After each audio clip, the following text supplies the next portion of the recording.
Hello and welcome to Thursday, everybody. I left Paul's comment on the screen here because hell is apt for the week of Halloween.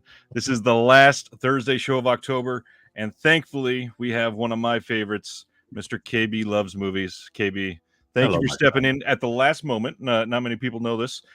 So I had somebody cancel, and you were wonderful to step in. And we even have a topic and everything ready to go. You're the man. Two to pull from. This is true. This is true. Thanks for doing this. Thanks for coming back. You are always a wonderful source of conversation, and I'm just grateful to know you. Thank you, man. Needless to say, I'm always here for you. It was fun to make the video for you last night. For those of you that do not know, this man got inducted to our little physical media collector Hall of Fame. Well deserved, well deserved. And I was honored to do a video telling him how much I love his collection. It's so funny. It just came out naturally. It was like, oh, got to know you guys, and I love you. I mean, love our friendship, man. It was wonderful. Yeah, Bob's Blu-rays channel put on the Hall of Fame induction last night, and obviously it's not like there's an actual trophy somewhere or anything, but it's just a way to shine a light on somebody that Bob loves, and it was a lot of fun. Seeing my kids being able to donate videos to Bob and all that it was just great. Yeah, even the sister-in-law. Yeah, that was a surprise for sure. Yeah. Hope everybody's doing well in the chat. There was one that I wanted to highlight real quick because I happen not to be too obvious, but I happen to be working on something right now regarding one of these films listed by Josephine DeMarco. She says, new watches since last: Tales from the Hood from 95, Lake Placid, Alligator, Howling Cure, Svengali, Cube, Invasion of the Body Snatchers. That's a first watch, Invasion of the Body Snatchers? Wow. That's a good week, man. Yeah, that's a hell of a week. There. I got to ask you, because one of these in particular, I've already been, I can't say too much. Tales from the Hood. It's a big deal. So many people overlook this one. It's easily one of the better horror anthologies with how everything is so well connected. What do you think is the most underrated part of that movie? Clarence William III, man. His whole performance is... If you're old enough, you remember him from Mod Squad. If you're a little younger, you'll know him as Prince's father in Purple Rain. He's done a whole lot of other stuff, but the way he is in Tales from the Hood, I think that's memorable. I don't know. How about you? There's so much that they just... Again, it is kind of hard to say what's underrated in that because they just kind of nail everything. Yeah. It's one of those horror anthologies where there's not really a weak segment, which normally there is one that you could point to. Mm-hmm. Even the wraparound on this is just fun. There's nothing that's a weak spot. All of the acting is top notch. The stories are relevant, are poignant, are genuinely scary, and the setting is perfect. It's just all around a really great horror anthology. I think as more and more people get into it, especially physical media collectors, Creep Show recently came out with the 4K. It's October, so people are watching Trick or Treat or Trick or Treat. Or Trick or Treats. Or Trick or Treats. Or hell, Halloween, which we spoke about last night on my channel. It's just that they're falling more in love with anthologies, and that's the one that always goes unmentioned to me. And I wish that more people would talk about it because it's solid. Like you said, it's very hard to pick apart or like dissect and say, right there, that's kind of like the weak spot. It's just solid. Thank you, Sardis. Got a lot of love showing up for KB in the comments, that's for sure. You all, man. This is my Thursday nights, man. It's either in the chat, making sure Signa doesn't go off the deep end, or that's a hard job by itself, bro. Hard job. I love that he gets the call out. It is one thing to watch in the chat and another thing to take on this incredible challenge of the entire month of October, having 31 conversations. And I gotta ask, how the hell is it going? Because every single one I've been able to watch, even just a handful of minutes for, you are doing better than ever, man. Well, you know what it is? One, coming off of COVID, I was I didn't stream or do a video 6 or 7 weeks. I had long COVID for about 5 weeks, 5.5 weeks. And it's so weird. I mean, you even said it last night. You've missed one Thursday in how many weeks? I'm on 27 months. Yeah. So imagine not being able to do it for 6 or 7 weeks. In a row, yeah. Yeah. You kind of, I don't want to say miss it, but you feel like there's a part of you missing. And it was a passing thought, and I just said, hey, that'd be funny to do 31 conversations in 31 days. And my lovely wife is sitting there, and she's like, I think you could do that. And, you know, they bring out the doofus in a man, good or bad. And I'm like, yeah, I could do that. It's like all of a sudden I got like this inner Eddie Murphy voice, you know. Right. And I'm like, that would be a daunting task. But it was just the fact that I literally had 31 like horror enthusiasts, either that I never had on the conversation or I wanted to have back. And I reached out to about close to 50. And it looks like I'm gonna sail through the next Tuesday. So kind of dope. It's pretty amazing. You've done really, really great. And I have boxes to unpack behind me. Sibner says, I was going to let it slide, but you know, KB, I'm always up for friendly debate. Some people, not on this channel, just want praise and no pushback. And I've seen that many times in this hobby. You know where we're from. We know nothing but pushback. It's a way of life. Speaking of that, John says, oh, he was making fun of me for a Dodgers game at that. That's what I missed my Thursday for. That's a good reason. Well, and it wasn't just a Dodgers game. One of the people from the channel, John DeMarsico, is he's the director of the entire Mets broadcast team. Like, I'm not going to say no to going and hanging out in the broadcast van. Right. Even though now I've done it twice. I think that's pretty cool. Yeah, it was fantastic. Handful of things to go through. Obviously, want to talk about some of the things you've been catching up on for horror, because that's always an interesting conversation. One thing I got in for review from MVD is a movie I've never heard of before. This is Lion Girl, and it's got Derek Mears, Mr. Jason himself, in this. And I got to admit, I don't know if I can show this here. He's in a pretty crazy looking costume. Oh, wow. Looks interesting.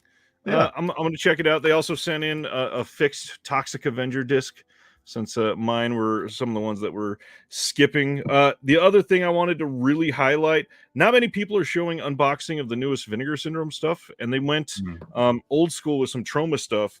And so I wanted to show the lenticular for Rabid Grannies, because some people missed that this was a lenticular slipcover, and it's on both sides, of course. And then the other thing, in a while. This one, Blood-Sucking Freaks. Have you ever seen this one? Oh, so there it is. This one's wild. But this, they tried something brand new, and after you take the film out, which is in 4K, which is silly, like it's crazy that Blood-Sucking Freaks is in 4K. But this slipcover is, for the first of its kind, a magnetic locking, double-sided slipcover. Reversible slips. Reversible slips. Next level. When you reverse it, it's still got the title on that side. You still got the Vinegar Syndrome logo on the other side, and you've got all new art. It's an interesting idea. I don't love it or hate it. It's still new, but it's innovative. It is innovative. It's literally just a flat piece of cardboard with some magnets in the slip, but it's nice. And I love the movie. It's a wild, wild movie. Well, think about the first time you had a movie with reversible cover art. Yeah, and that's true. How freakishly different that was. Yeah. So now this is next level. Yep. And obviously, they sent Mother's Day for this month as well. But the other thing I really want to highlight for anybody that is sort of holding out on this title, Mark of the Devil. This is genuinely probably immediately moving up into the top 10 Vinegar Syndrome movies of all time. Wow. It is that good of a movie. For when this was released, this has some really great cinematography, and this might be off-putting for some people to say this phrase together, but the torture scenes are really well done. It's not the way you think, and it is a semi like well made. I won't say classy because it's still pretty sleazy, but it's actually one of the best films that they've released. I rediscovered this last weekend that you can be sleazy and good at the same time. Oh, I want to know what you discovered that with. So my son, also named Ryan, came to visit last weekend, and I think for this assignment of 31 conversations, I have to watch or rewatch about, I keep saying over 150, but it's been about 140 or so movies. And I started in August, so it's okay. But I wanted him to go see Killers of the Flower Moon with me. And there's dude half a was day. sitting on the couch binge watching Gilmore Girls. I was like, dude, come on, buddy, work with me here. Oh man, Leave Lorelai alone. And I was like, do you want to go to the movies? He said no. I was like, well, I got movies to watch, so I was going to come down to the basement and fire up the big screen. And he's like, no, I'll watch a movie with you. What do you got to watch? I said, well, I got to rewatch Maniac from 1980. Then I have to watch for the first time the remake with Elijah Wood. He's like, why not both? So we watched the OG, then we watched the remake back to back. Now that's sleazy and good. Yeah, that's the 80s version. Yeah, that's sleazy and good. Yeah, I'm a fan of both of them for sure. The first one, much sleazier. The second one is a really interesting achievement, I guess is a way to put it, because they pull off a lot, and to have it be the person in that movie that is hardly on screen and still sort of amazing. Yeah, he does really great with that. Incelly, I would say the remake is kind of 100%. Incelly. Yeah. Definitely on the path of things that we would see some more examples of in the near future right after that. Definitely. So you've been watching a ton. Obviously, I have to ask, Killers of the Flower Moon. I saw it last Sunday as well. I went with Subaquatic Encounters of the Dub Kind. This is somebody that he's been watching the channel, and he messaged me. He's like, hey, I live in Lee Summit. What's going on? I found your channel. Oh, wow. We went and hung out, went and watched the movie together, and it was a day. Like, to go and see that long of a movie and to have lunch, we were gone for a long time that day. I bet. So what'd you think of the movie? I haven't seen it yet. Oh no, I thought you could. It's you. I could have sworn that was like I know. You would have think I saw it before it even came out, right? No. But I did follow Uncle Marty today on Letterboxd. Same. Yeah. No, I'm trying to get to it this weekend because at this point I'm kind of like just cruising in for a landing on the conversations. A lot of pre-recorded stuff. It's just a matter of editing and posting. So I have my evenings. That's why I'm able to be here. I posted a pre-recorded conversation earlier, and that's why I'm able to be here tonight. Otherwise, I'd be competing for attention with you. But probably go. I have a wedding on Saturday, so I'll probably go on Sunday and just make it a Sunday afternoon. Craig says, who's also another Scorsese lover, seen it twice. I'll probably see it again next week. Maybe the second viewing was better than the first, and that's usually a good sign. Wow. I was definitely impressed. I think it's one of well, it's hard. It's Scorsese, so even saying top tier, that's like nearly impossible. I have it down right now as a 4.5-star movie. I could see it going up to a 5 for me with the rewatch. I will say, and it's so poignant because Robbie Robertson died, but the score in this is amazing. I've already listened to it multiple times since I saw the movie here at home. The other thing, one of his best final acts in a long time. The third act of this movie is astonishing. Haven't said that in a while. Yeah, it is the best part of the movie. Wow. Well, my thing about it is that, well, even before that, so ranking overall, can you call it? It would probably be 7 or 8 for me. Okay, because the only bigger Scorsese fan that I know than me put it at 4, and that just made me even more excited to see it because he's such a hard critic. And I was like, 4th? So you're saying top 5 whole feature filmography? He's like, yeah. Wow. I want to know where Craig's going to put it too, because if anybody has not read the zine yet, the Physical Media Advocate, there was, I think it was the 2nd or 3rd issue, Craig wrote this whole piece of the 5 best Scorsese projects since 2000, and it was fantastic. He said he can't rank it yet; it's far too soon. Okay, I get that. Gotta live with it. Yeah, and I definitely want to see it again to be able to do that. But there's some that maybe it's just time, but they feel so much more like overpowering, I guess is a good way to put it. And it's Scorsese, so they're all great. Nobody's saying that it's bad or any of the other ones are bad, but it's well done, and you're gonna love it. When is it coming out on Apple TV Plus? Because it's kind of ironic that they announced raising the prices right before this big movie comes out. Yeah, I'd heard 30 days, but then I'd also heard that might get delayed because it was doing not as good as they expected, and they wanted it to last longer, surprisingly. So we'll see. And yeah, that's always the sad thing. It seems like his opening weekends are never this, oh my gosh, it made 50 million or something immediately. It sucks. It's one of the best directors of all time. You could argue easily the best.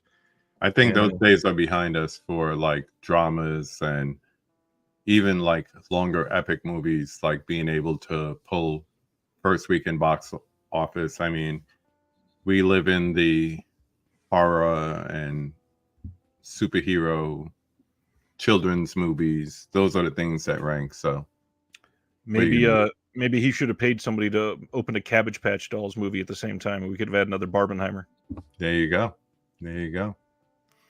I completely agree, Craig. Best is always better than popular. Agreed. Yeah, Oppenheimer definitely did great for an epic, but Oppenheimer also was riding on what is, you could easily argue, the best marketing potentially ever for film. Yeah. So it is October. You're rewatching a ton of stuff.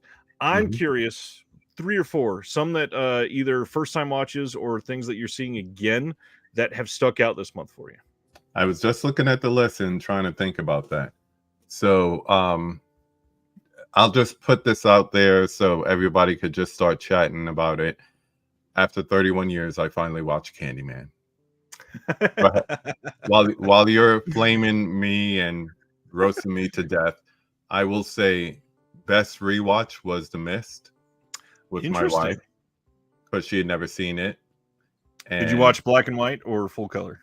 This was before I didn't have the Blu-ray and the 4K wasn't out yet, but that was the best rewatch. Also, Pet Sematary, the original one, that was interesting. Best new watches, I would say, is Ganjam Haunted Asylum. Ooh, yeah. I don't really like found footage because nowadays it's more like we're acting like we have cameras and it's found footage versus. Like, I think I went to say Hell House.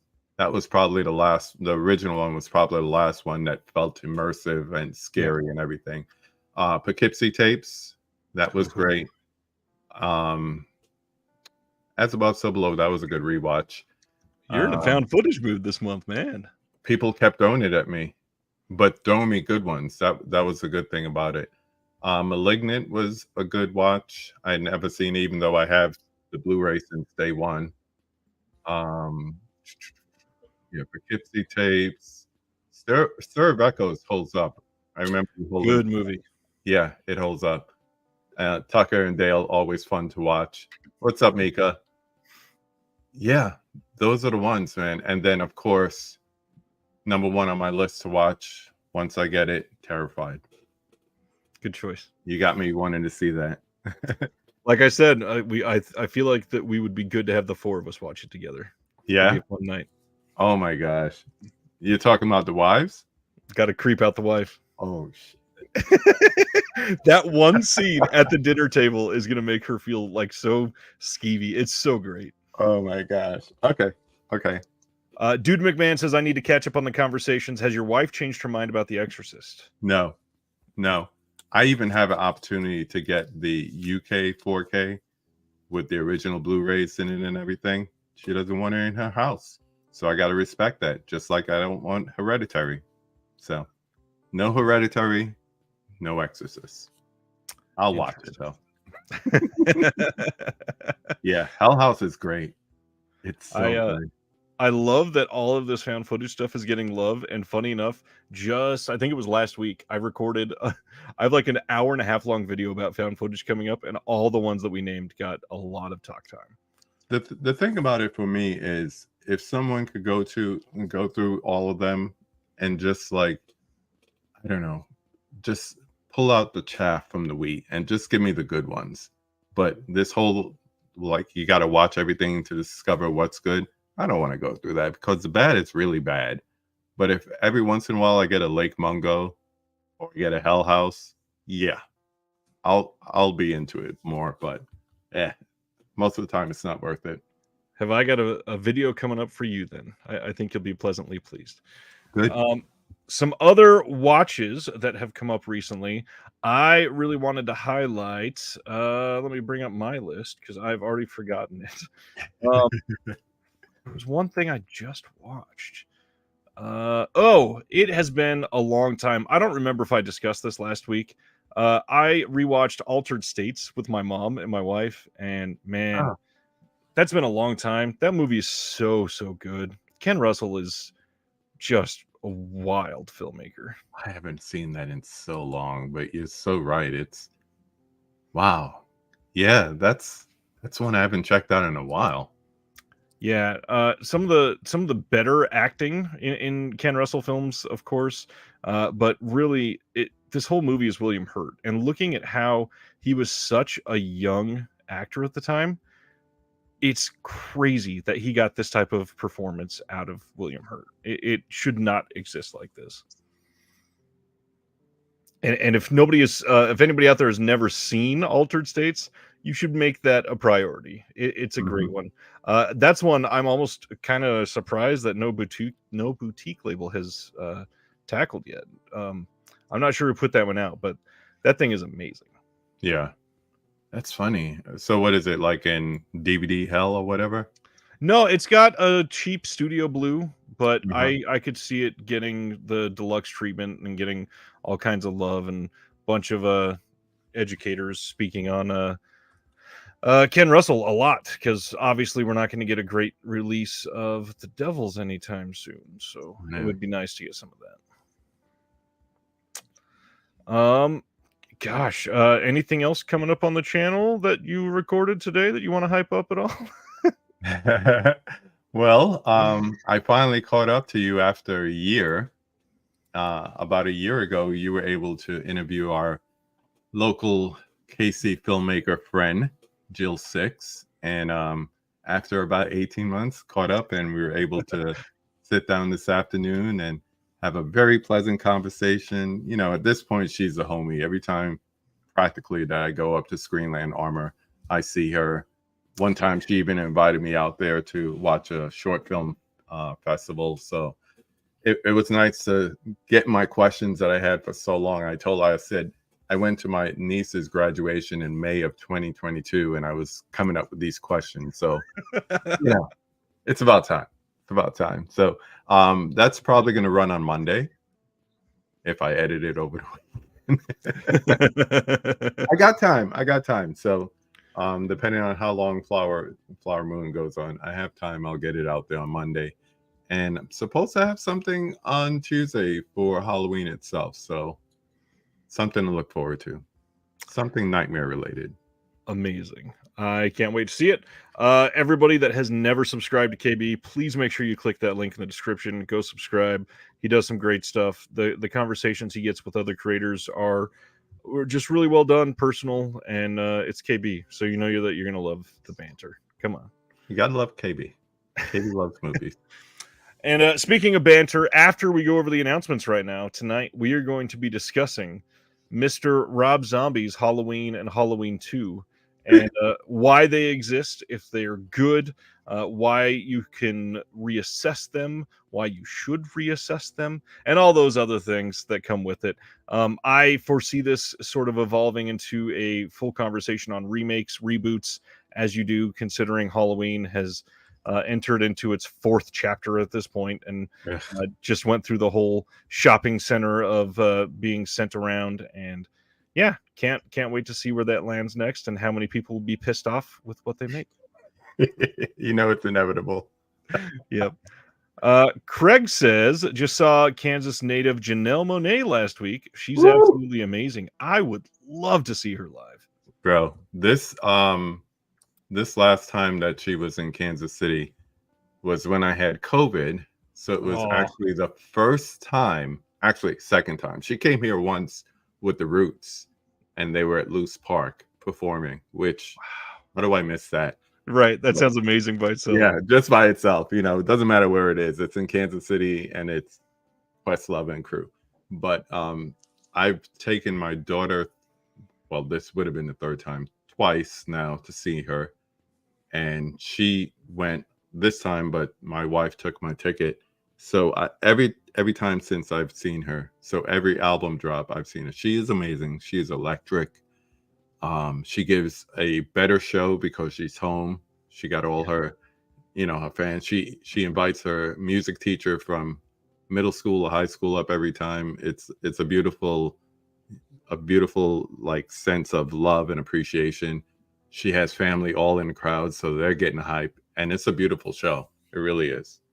So yeah, next album, catch her when she's back in town. Would love to.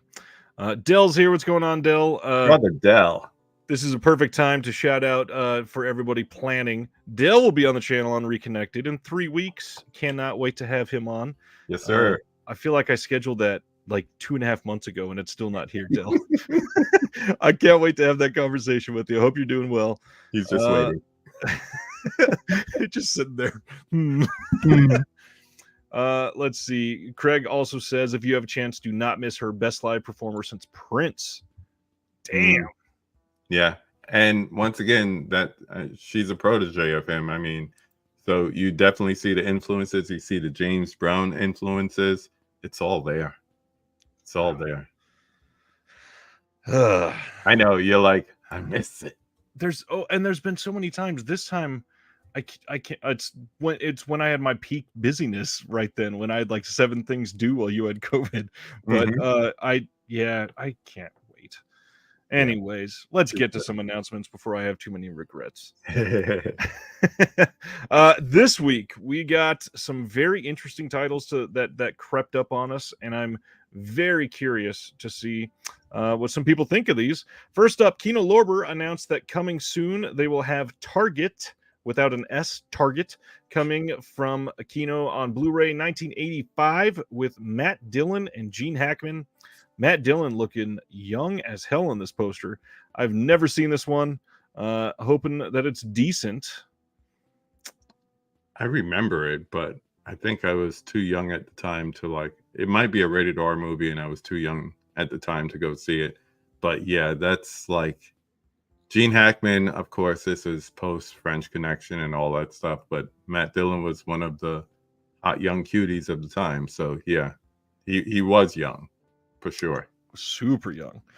Chris on Facebook says, I know you all can't wait for the Taylor Swift Eras Tour 4K release. It's better in the theater. I know that you say that jokingly. I genuinely cannot wait to see that. I would have loved to have been able to see that in the theater. I will be buying it day one, literally. Yeah. Concert docs are always amazing, and this performance alone is like one of the best ever from this. And when it comes out, everybody, please go buy Stop Making Sense. Even if you're not a Talking Heads fan, A24 did an excellent restoration of that film. Excellent. Cannot wait. Our buddy Nathan is stopping by. Says he's got to get up early for Chicago, so won't hang out much. Good to see you, my friend. Nathan, thanks again for that video last night. It was great to see your face. He's the reason I'm here. That's true. Kino also announced Paint Your Wagon on 4K. This is again coming soon. Who knows when soon is? This is another Clint Eastwood film, and from the sounds of it, they're probably all coming to 4K. All of the ones that Kino has from Clint, I would not be surprised are in 4K, probably within the next 18 months. Yeah, I'm here looking at the big 3. I have them together, and great transfers, great jobs. My lights are gonna fall. I said I wouldn't do this, but so these 3 are excellent. So yeah, anything Kino's doing as far as restorations, 4K restorations of old Eastwood films, especially the westerns and the spaghetti westerns and all that, they're doing a great job at it. So I already know it's going to look good, whether you're interested in it or not. Stan says that Eastwood sings in this one. Ooh, something to look forward to.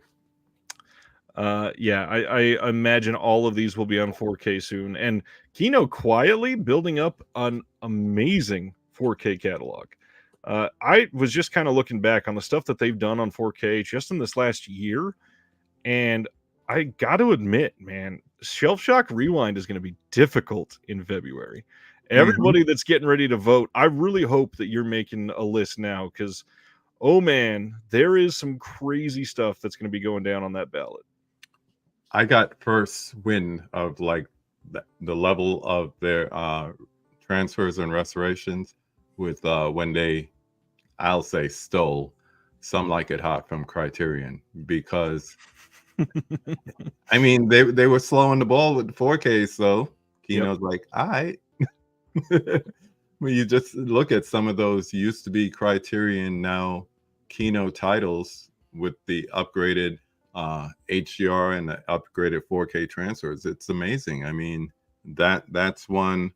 Another one that comes to mind is In the Heat of the Night with the 2 sequels. That's a big, that original package, like with the slip, the limited release and all that, that is an incredible release from them. Yeah, yeah. And then now the Clint Eastwood movies, the spaghetti westerns, as I mentioned, they're really doing it, man. I keep saying, I'm like you, Second Sight is my boutique label of the moment, but you can't sleep on Kino. Just the releases and popular releases too. You know, I think you mentioned Mystery Men. Yeah. You know, things like that. Last year they had Tropic Thunder, so it just keeps coming. I love it. I love it. The consistency. I think that's the word with them in the last 18 months. Yeah, consistency. I agree there. And now they're adding that Kino cult line too. Yeah. Silent Mandible is asking, wasn't this already announced? It was, but it was previously announced as Blu-ray only. When they went back on the restoration, they said, you know what? We can do this in 4K. And they are doing that now. Wow. So yes, there's some chat going on about Stop Making Sense because it got mentioned. Supposedly it is going to be getting a full 4K release from A24. We don't know when necessarily. It is hitting their theater run now. I think most of that is winding down, it sounds like, but there was a big Q&A session at the Arrow Theater in LA, and all signs are pointing to that appearing on the 4K disc. So I'm sure they're working on that now, and it'll take probably at least a couple more months, and then then we'll get that. Another sad thing from the COVID run was I missed out on going to Toronto to be at TIFF, Internet Film Festival up there, and that's where they premiered the restoration, and I met Spike Lee because he was moderating the panel with all 4 members of the Talking Heads here. Jeez. Well, I also just remembered something that I meant to bring up at the very beginning. I gotta spend a moment at least mentioning Richard Roundtree's passing this week. Yeah. We've discussed some of his films previously, you and I, on this very channel, and some of his work is genuinely legendary. And the fact that he's gone, I mean, he lived a long life, so it's not necessarily a surprise per se, but that one still hurts quite a bit. Yeah. The funny thing is, a lot of people of course, the icon film is Shaft. That was his second feature film. Just that everybody thinks of, or no, altogether. Oh, geez. That was only his second film, and the first one is probably like a minute role. So everything else was TV. He was doing a lot of TV before that. So, and he's done like everything, and he didn't stop. I mean, he's been in the recent TV series. He was in the Lethal Weapon TV show. Yeah, that's wild. He even did a video game back in the 90s. So he's everywhere. Yeah. So yeah, man. Rest in peace, man. Rest in power. For sure. Yep. That was a tough one. Let's see. All right, that is it. Next one. It's that time of the month, and the newest edition of the zine went out. Really want to highlight this art because my man That's Planet so cool. Mondo is amazing every month. All of this custom, did it all himself. The detail on this is astonishing. If you are interested in this, links are on Amazon, or you can sign up for the Patreon. If you sign up at the $12 level, you get all of the issues that have ever been released, and you'll get them every month around the 15th. I have a request for him. Can you do a custom slipcover for a Blu-ray or 4K? I think that'd be nice. It would be. I don't know if he has the materials for it, but I think he would love to get into doing some alternate artwork. So that's cool. Yeah, that's really cool. This month is kind of an astonishing release. There are more articles in this than I ever thought possible. We got a couple people in the chat that were able to give some of their wonderful knowledge. Stan Geezy wrote a long piece about how pornography is responsible for the physical media boom, and it's incredible. We got the first half of Craig from Deaf Crocodile's life story in this, and it's incredibly intriguing. And there's a lot of stuff that people, I think, will find relevant to your story. And it's just a wonderful dive. We got a piece on Bollywood cinema for the first time by Chris Dashew from the Culture Cast, and more. I mean, we got a birthday piece on Miriam Hopkins. We even have a piece on Rob Zombie's Halloween 2 from film blogger Sam, and I think that everybody would love it. Check it out if you have not given the opportunity to. It's a great issue. Oh, Sam. Next up, 20th Century Fox announced that A Haunting in Venice from this year is coming out on November 28th on Blu-ray. It's going to have some deleted scenes. Kenneth Branagh is going to be there with part of his team to talk about some of the sets and all of that fun stuff. But I got to admit, from the sounds of it, and I've not seen any of the trilogy yet, everybody says that this is the most beautiful looking of the three. And the first two got 4Ks. Right? This is only getting a Blu-ray release. Why? What is up with that? I saw that and I'm like, only Blu-ray? And then I was like, is this a Warner Brothers release? Because they've been really like holding back and then putting out like special editions, or who else is doing that? Who did Universal. Violent Night? Yeah. Universal.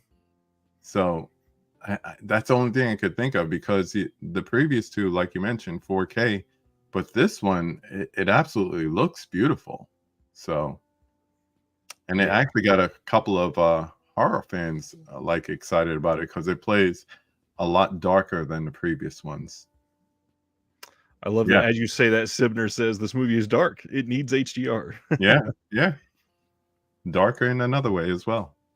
Ronnie says it will be streaming on Hulu just next week. Yeah, I can't stream dark movies. They're so blocky. Ugh. That choppiness is never great. Yeah. Oh, geez. Craig just said, I got a quote for UHD authoring today. I'm glad I was sitting down. Maybe that's why they skipped out on 4K. Really? Well, I have to imagine it's not cheap. Yeah. I mean, $40 steelbook. Next up, we got a little bit of a tease. Air 4444 are showing some artwork for Run and Kill. And then the other title that's coming out with it is Scissor Penis. This is not a joke. First title, Run and Kill. This is from 1993. Scissor Penis is from 2018. How many times do I say Scissor Penis before everybody feels uncomfortable? Well, only if you don't say Dick Shark. I think we're good. Do I need to pull out my release and we can look at it? I mean, it is safe.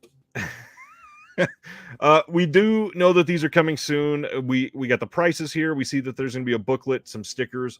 We do not know exactly when these are dropping, but they showed some pictures from the Run and Kill restoration today. It looks much better. It looks incredible, actually. I like that side B one. Looks good. Yeah. Then we got a comment here that says Run and Kill is not for the faint of heart. Cat 3 at its extreme. And yeah, it's very, very extreme from what I've heard. Chris says, who would have thought in 2023 we'd be paying $36 for a limited edition of Scissor Penis? But here we are, and I love it. Good double feature with killer condom. Make it a triple with KB's Dick Shark, and we'll have a good night. Just this week, I put up an interview with Ben Modell from Underr Productions, and pretty much nobody has watched it. Just an FYI, this one is really good. There's some interesting behind-the-scenes stuff behind silent films, and Ben is somebody that goes and composes the scores to go with silent films, and he is a brilliant dude and is doing a lot. So strongly suggest giving that a watch. And for those that don't know, Underr Productions is a Blu-ray label, and they've put out quite a few things and are working on a lot right now. So if you're interested, I would give it a dive now. Another thing to promote is that it's the last week of October, and that means it is counting down the moments to the finale of Unsung Horrors Horror Gives Back 2023. Reminder of what this is. They run a little bit of a charity donation like frenzy to get everybody that is watching horror in October, like we all are, to go and donate at least $1 for every movie that is a horror movie that you watch in October through their link. They've got a goal. I believe the goal is $1,000, and just give as much as you can, and the link to donate is there.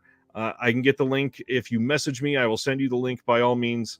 I think Erica said that it's up until 2 days after Halloween, but donate sooner than later just in case. Make sure that you get that in. It's always a big deal. And yeah, Brendan Timmons said he has already watched 70 movies, and it's his record for Horror Gives Back. That is incredible. So yeah, make sure if you're willing to do that, you go in there and throw it in. Stan, I have not yet. There's a long story behind that, but it's a good thing. It's because of how much Will and I are actually working together at the moment. Too much going on behind the scenes. Of course, I will click the wrong thing and then make an awkward point. Okay. TerraVision and Graveface Distribution announced Handheld Hell, The Outbreak of Homemade Horror, the 376-page full-color trade paperback book by Justin Burning, can be purchased now, and it sounds really good. They're talking about all kinds of lower budget handheld shot on video stuff, and the stories behind it, and they've got big names in there. We got Mark Polonia from Splatter Farm, Nathan Schiff, Tim Ritter, Donald Farmer, Fred Vogel, Brian Paulin. There's so many associated with this. A lot of people know Justin Burning. And yeah, if you've got something open with TerraVision or Graveface right now, you can put in the code Combine Orders and get it shipped for free with your order. So make sure you check that out if you're into it. All right, we have not talked about MakeFlix in quite some time. MakeFlix are shipping in early November, the next 3 releases here. These are all going to be MOD Blu-rays. First is Bloodsick Psychosis from 2022. This has a heavy metal bloodfest shot on VHS. Deadbeat punks take too much acid and develop a vampiric thirst for blood. A 90s style shot on video horror filled with cheap gore and buckets of blood. And it's got a big metal underground soundtrack. And yeah, sounds interesting. It's done by Bruce Longo, and I think all 3 of these are. The second one is A Corpse for Christmas. This is same thing, shipping in early November. This has a sleazy, sadistic metal fest shot on VHS. From the makers of Bloodsick Psychosis comes a new horrible holiday tale, a 90s style horror movie based on the true crimes of real necrophiles set in the Philly heavy metal scene. The splatterpunks celebrate Christmas with old pagan customs and putrefaction passion. KB, I'm sure you've already pre-ordered both of these. Yeah, no. They're fun. You know what? Once again, like I was saying, separating the wheat from the chaff kind of thing. Yeah, there are a lot of like low key, like B movies, C movies that once you know someone who's like an expert and they call it out and you watch it and you're like, that was fun, that was good. But just to randomly go, like if someone was to tell me, hey, this is a good one, I'll watch it. But just to randomly be like, I never heard of this, let me get this title. Yeah, not so much. That's why I rely on recommendations from you. Totally get that. Really do. The last one is Pumpkin Man Lives. This is from 2023, also by Bruce Longo. And it says, "She died, but Pumpkin Man lives. The terrible tale of how Pumpkin Man came to be, the little girl that believed in him, and the 65-year-old boxer next door who saved the day." All three of those releases are going to have some special features and all of that fun make flick style stuff on there. See, that should have been released for this month. You would think so. Yeah. Alas, shipping early November, just so you can go, oh, I wish I had this 2 weeks ago. Mm-hmm. January 9th on Blu-ray, Shudder and RLJE are releasing Suitable Flesh, the brand new film from Mr. Joe Lynch, starring Heather Graham and Barbara Crampton, which is getting pretty great reviews, actually. I am dying to see this. Pre-order. This one, I know. This one I'll pre-order. I love Joe Lynch. Really long time since we've seen Heather Graham in anything. I saw the it wasn't even a trailer, it was just like a 5-minute tease from it at Panic Fest in April. And the way they presented it, it was definitely more Lovecraftian. Heavy Lovecraft. But then when I finally saw the trailer, which I try not to do, but when I saw the trailer, it just looked like Smutfest horror. And I was like, I'm still in. And there's only two other words that I need to say, and that's Barbara Crampton. Barbara Crampton. My love. Saw that coming from so far. My love. So, and she was there while I saw the teaser, so it was like, just sell me anything. I'm here for you. Yep. So. Yeah, she is a wonderfully kind person. So yeah, I can't wait to check that one out. Beautiful way of putting it. December 19th, Lionsgate is releasing Rumble Through the Dark, the Aaron Eckhart film from this year. I've not spoken the name Aaron Eckhart very much in the last 17 years, but here we are. I think so. Funny enough, I think this is going to be shipping in one of the brand new, wonderful Lionsgate DVD-sized DVD plus Blu-ray release cases. Not sure why they're doing that, but here we are. Yeah, it moves better at Walmart because people think they're picking up a DVD. Yeah, unfortunately, that means there's probably a lot more of that in the future. Yay! Yeah. I got fooled into getting one because I realized Midway is really good on 4K, but I don't have it. Next thing you know, I got it, and as soon as I'm opening the thing, I realized this is a little bit taller than my others. And I saw the DVD, Blu-ray, 4K digital code at the top. I'm like, oh, it's one of these. Sibner's calling me out, says I talked about Aaron Eckhart and a dog literally the other day. Yes, I did. But that's why I said I haven't talked about him much in the last 17 years. Because I think that was only the second time. He's there. Don't miss a thing. This is an odd one. Years later, The Office is getting a complete Christmas collection release on November 7th. This is going to have 7 of the Christmas episodes that they did, which I miss a lot of these like early 2000s type of compilations that they did. But this is an odd time to release The Office Christmas collection on Blu-ray. Yeah. Huh. What they should do is not so much The Office, but The Simpsons, all the Treehouse of Horror episodes. Yep. They should release all those together. That will move like hotcakes. I agree there. Cinematic Commentary says Mobland almost slipped past me because of that DVD case Blu-ray. It's so annoying to have to look out for that. And funny enough, I was lamenting about it I think 2 or 3 weeks ago when I was discussing 2 of the releases, and then I realized Disney did it years ago. I think I've got 2 or 3 of the releases that came from the Disney Movie Club that are DVD plus Blu-ray, and they're unnecessarily tall. It's ridiculous. Go back to that comment by Dell, because that is so true. Yeah, Thank You for Smoking is great. Yeah. So underrated. And he was the perfect person to cast for that. Yeah, he has that smugness, but it's not like Ben Affleck level. So it worked. I also think at any other point in his career, it would have been a weird time for him to do it. Mm-hmm. It was hitting perfectly. All right. Next up, we've got another Christmas release. Elf is getting this deluxe Ultimate Collector's Edition Steelbook release in the UK, of course. Of course. This is coming on December 11th, and it says limited worldwide to 2,000 copies. I'm really confused why they're putting that in all their announcements when they only sell it in one country. Limited to 2,000 copies worldwide. Buy it in the UK only. This is coming with steelbook with gloss finish.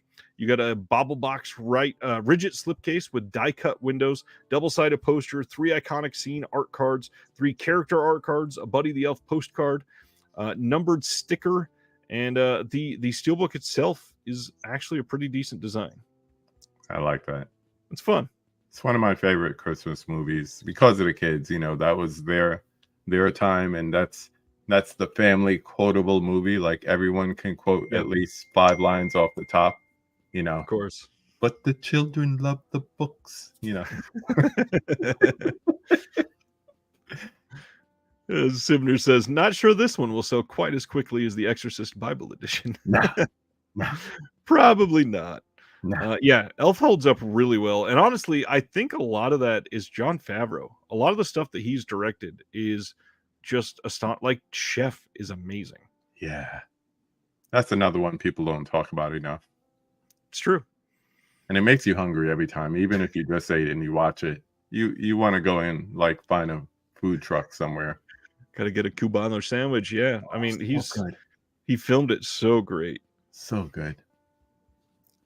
Next up, The Man from Nowhere is coming on 4K from Wellgo on December 12th. This is coming the same day as the Wailing 4K that we talked about last week. We got some more details on this finally this week to be able to announce this one, but it looks pretty great. I had never picked up the Blu-ray on this, but I've only ever heard great things about this one. Have you seen this one yet? I have not, but same. I've only heard great things about it. But I'm definitely in for that Wailing when it comes out because that movie just rocked me. Wailing is so good. Cinematic commentary says, speaking of releases, Kill Bill Volume 1 and 2 and Jackie Brown was a very, very quiet release. And the reason for that is because they were rumored to be coming on 4K. Mm-hmm. And then it ended up being Blu-ray re-releases. Blu-ray with the same cover art, the same features, the same everything. Yeah. That is annoying. That's for sure. We're ready for the 4K. Bring it on. And make sure that Kill Bill is the whole bloody affair, please. Please. We don't all get a chance to go to New Beverly and see it the way you intended it to be.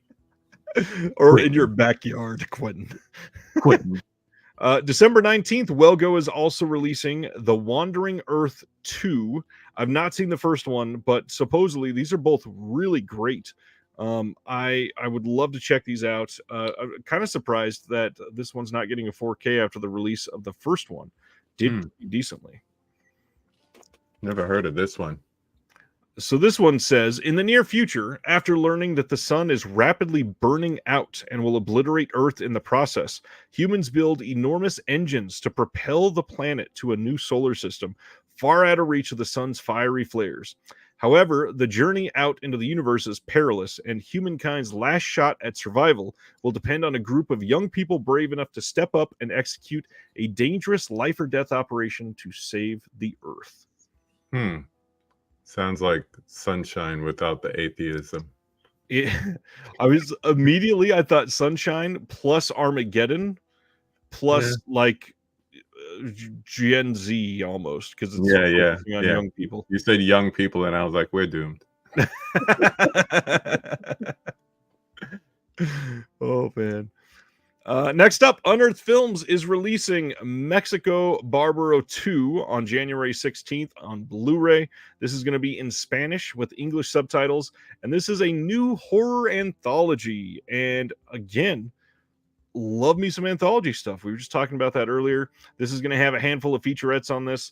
And for those that have not seen, Unearth is kind of teasing most of 2024's releases already.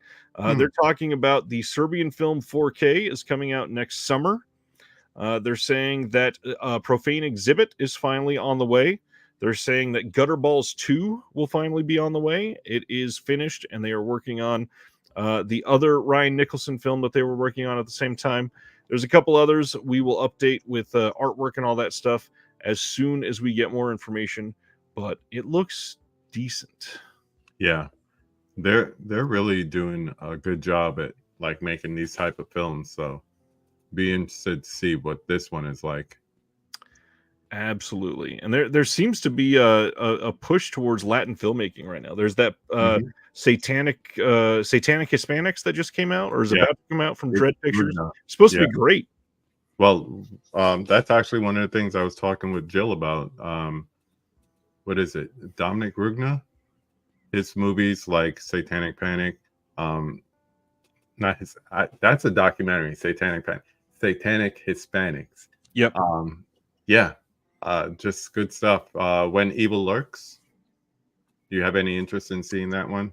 Very much so. For anybody that has not heard about When Evil Lurks, the reports about this film, they're literally saying it is the most terrifying movie of like recent years, and lots of people saying that. It's not. It seems to not just be market speak. No.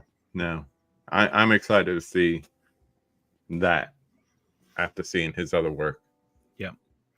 Siminar is asking, when are they releasing the August Underground trilogy? So the third one is releasing in December, and funny enough, they planned that because there is a Christmas scene in the third August Underground film, as morbid as that is. But he has been saying from the beginning that as soon as all three of them are out, a few months later, he planned on doing the trilogy. I assume that it will probably come out around somewhere like April to August of next year. I know it's a big window, but something like that. Next up, Passages is getting a Blu-ray release from Mubi on December 12th, and this is a movie that I've had nothing but friends raving about since this got a release. This says it's about two men who've been together for 15 years and what happens when one of them has an affair with the woman. And this is supposed to be just a remarkable release. Mubi seems to be doing really great, and can't wait to see what this does. Yeah. I picked up the Park Chan-wook movie that came out earlier this year, first on Blu-ray, now it's out on 4K. And what they're doing with everything from simple packaging, you know, nothing spectacular there, but it's really like a return to the content, which is the movie, which is the disc, you know, indexing, all that good stuff. So yeah, they're doing a really good job. Chris Silvestri says, this is random, but is the MVD sale coming up soon? Well, the MVD sale, I mean, kind of is on sale at Diabolic still, but the big thing, MVD always does a Black Friday sale. So MVDsale.com, I'm sure that'll light up Thanksgiving night at midnight. Yeah, I've been, well, besides the Criterion Flash sale, I've been taking it easy, like no more than like 2 or 3 discs a week. Like this is literally what I ordered last week. Finally. Nice. Upgrade finally. Nice. And not even $45. And I'm good until November when hopefully, you know, that store that's selling out is going to put up their early Black Friday stuff. But, you know, everything else, all the boutique stuff, I'll just wait, like you said, Wednesday night, Thursday sometime for the Black Friday sales. Oh, and I forgot. I love when your credit cards work for you. I'm ready for Criterion sale. It's going to cost me $3 plus tax. Did you get this thing in yet? No, that's on my list. I had to go for that the flash sale to get it. It is not one that I wanted to wait even a moment longer. Literally just got this in the house in the last 24 hours. Cannot wait to open this up and watch it again. Yeah. Freaks is great. I kind of went ham on the Criterion sale. So at a certain point, I was like, November. And then Dale says, KB saying I'm good till November, like it's still months away. November is 5 days away. I'm just saying you're not going to see me in the stores on Tuesday. Come on, Del, stay calling me out. Oh, that was perfect. Oh man. Def Crocodile says there are a number of Ukrainian films we've had our eyes on. That's interesting. And then also, Hayed just said it's crazy, but we've got titles all the way slotted out to December 2024 already. Wow. Amazing. Yeah, physical media is dead. Ronnie says my Criterion flash sale order came in just 3 days. There was somebody. Where do they? Is it Kentucky they ship out of? I think. I'll let you know because I still have mine in the box. There was somebody that lived like a state away, and it literally shipped the day that the flash sale started, and they had it early the next morning before the flash sale was even over. That's Shepherdsville, Kentucky. Yeah, Kentucky. So I think it's Alliance that does their shipping. So somebody in like West Virginia or something like that, they got their shipment before the flash sale was even ordered. Over. That's intense. Yeah, I had my list ready to go. Of course, they empty your carts, so I just had to reload it. Had my card ready and everything, and I put it in. By 11:05, I had my shipment notification, and less than 3 days later, it was here. And agreed with Craig. Criterion is not known for great packaging if you buy direct. No. Not even a bubble, just everything shaking wildly in a half-empty box. Yeah, that's why it's kind of like so because it's like, yay, I earned $50 gift certificate to go towards a box set. Boo, do I really want to ship a box set directly from them? Yep, totally get that. Gary Mulligan says Orbit took 15 minutes to ship a package the other day. I gotta love Orbit's fast shipping. They do great stuff. Wow. Next is Saw X is getting a 4K steelbook in France. And supposedly, the rumor is France alone.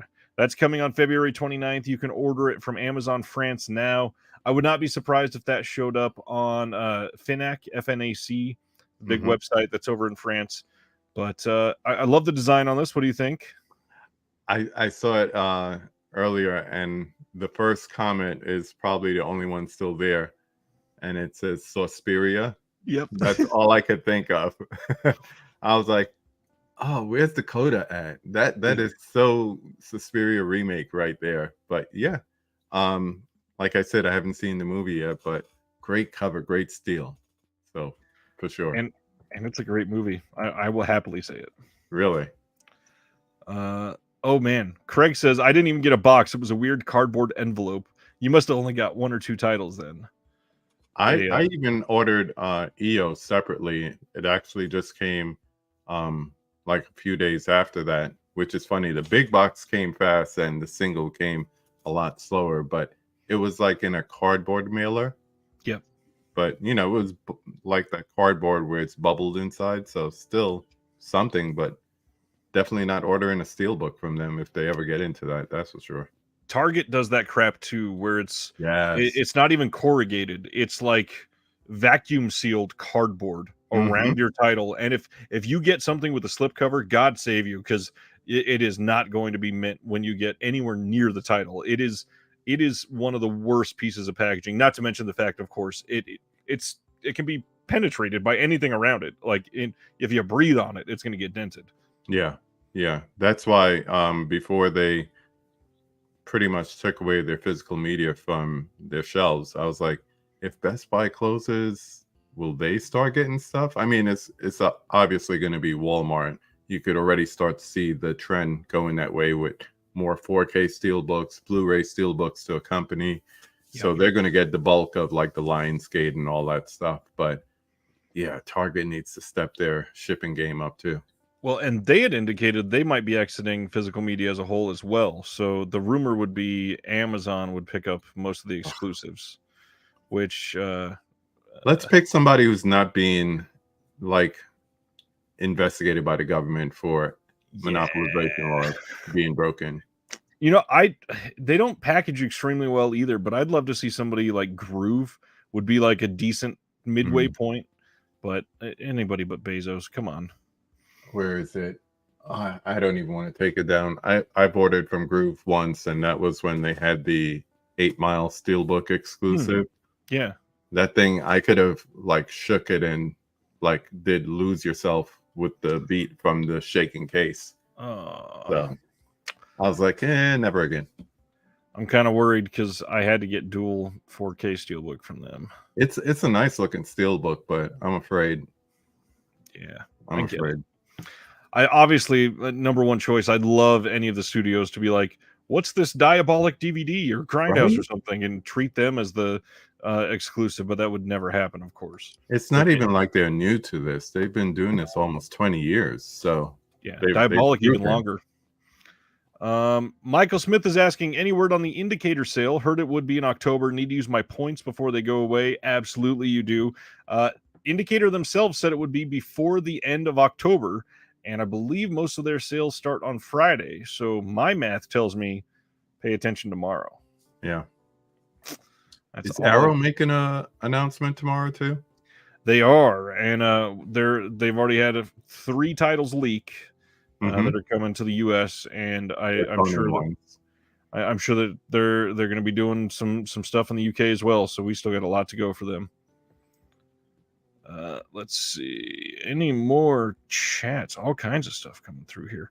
R. Brooks says, I love Orbits and Grindhouse videos, insane shipping speed, but if I make a mistake on my shipping info, it's almost always too late to fix. Yep, get that. I don't know about... I mean, I appreciate Grindhouse, but I always feel like let's get everybody else their order and then ship out. Well, with pre-orders, I should say. If it's a regular something already in the store, but pre-orders seem to come slow for me from them. They seem to be the last of the retailers to get them in stock, and that's the only reason why. It took me a while to get my Psycho set. Yeah, they tend to get everything after Orbit and Diabolic. Yeah, and now I hear people have same experience with the Hellraiser set lately. Yeah, they just, for some reason, I think it's because they're more inland. They get the UK stuff late. Yeah, could be. Because they're in Tennessee. Wave says, my Arrow store exclusive for Hellraiser 4K came in with immaculate packaging this time from the UK. They learned from the Bruce Lee, and now they supposedly they're putting a box around your package in another box and shipping it. Finally. That's good, because I just started to make my Christmas list, and this is the first time I'm putting Arrow store exclusives on there. Because I want that I still want Carlito's Way, and I definitely want the Warriors with the original artwork on it. So if I was hesitant because, man, that Bruce Lee thing just rubbed so many people the wrong way. But if they learn their lessons, they'll be good. Yeah, and everybody seems to be reporting that they're doing decent with it now. So hopefully it's a good move for them. Obviously, they lost a ton of money on that. Yeah, I'm reading David's comment. That's why I'm smiling. Hilarious. He says Hamilton Books has weird cardboard mailers where you crack open the middle. I did a long time ago. I did a guide to Hamilton Book, and I think I called them Tootsie Roll packages because of how you pop open both sides. Love their packaging. I've never had anything damaged come from them. Me neither. Those are book mailers. That's how novels come. So they're a bookstore. That's what they use. But it's good packaging. I mean, if you order a hardcover book, you're not going to get any dents in the spine or anything like that. And if you order a couple of Blu-rays or 4Ks, I've ordered Arrow stuff from them because you wait a couple of weeks and they'll drop an Arrow limited edition down to like $20. I got Wild Things for $20. True Romance, I bought a copy and then I bought another copy from there, $25 for the limited. So if you could wait and roll the dice, Arrow especially, you could get some great deals. For sure. And the other one that I would say is if you're interested in partner labels from OCN and you don't care about slipcovers, they get them in quickly and they're normally like $3 or $4 cheaper than the VS site already. So you can get stuff at sale prices literally right after they come out. Yeah, because I remember Texas Chainsaw Massacre 2. And that whole thing with the slipcover, that was like gone. And then it was on Hamilton Books like the following week without the slip. But like you said, cheaper than VS for sure. Absolutely. All right, only a handful left. As we talked about earlier, Bob's Blu-rays, if you want to go watch that Hall of Fame stream, still up on his channel. That was last night. Warner Archive graced us with their wonderful presence, and man, did they hit us hard. These are all coming December 12th. The first one is Anna Christie from 1930. We got a Greta Garbo, and man, they have hit some pre-code titles hard this year. They have been riding that really, really strong, and just doing great. This one's got some special features on it as well. But the big thing, it's got the 1930 German language version directed by Jacques Fader, starring Garbo as well. You also have MGM Parade Television episode number 30 with Walter Pidgeon on Greta Garbo's career. That's really dang cool. And then you got a Warner Brothers cartoon, and then an audio-only Lux Radio Theater version of Anna Christie broadcast with Joan Crawford and Spencer Tracy. Wow. This is a stacked release. Yeah, and it's a good movie too. I took a pre-code class, and it's amazing some of the things they used to get away with and put on film. You could see why the church got involved. Yeah, but solid movie, especially, you know, being right at the cusp before, you know, the talkies and everything. So yeah. I love that Craig just discovered Hamilton Book and says, holy shit, Solomon King is at Hamilton Book and only $14.95. There's some gems in there. You got to be able to like just look through and just find the good ones for sure. And it comes in a nice book mailer. I love that reaction in real time, though. That was wonderful. Next up, Saving Grace. This is from 2000, coming from Warner Archive, and this one is interesting because it is starring Craig Ferguson, and this was also, I believe, written and produced by Craig Ferguson, and gives a really interesting performance in this one. I believe I saw this one way back when it came out.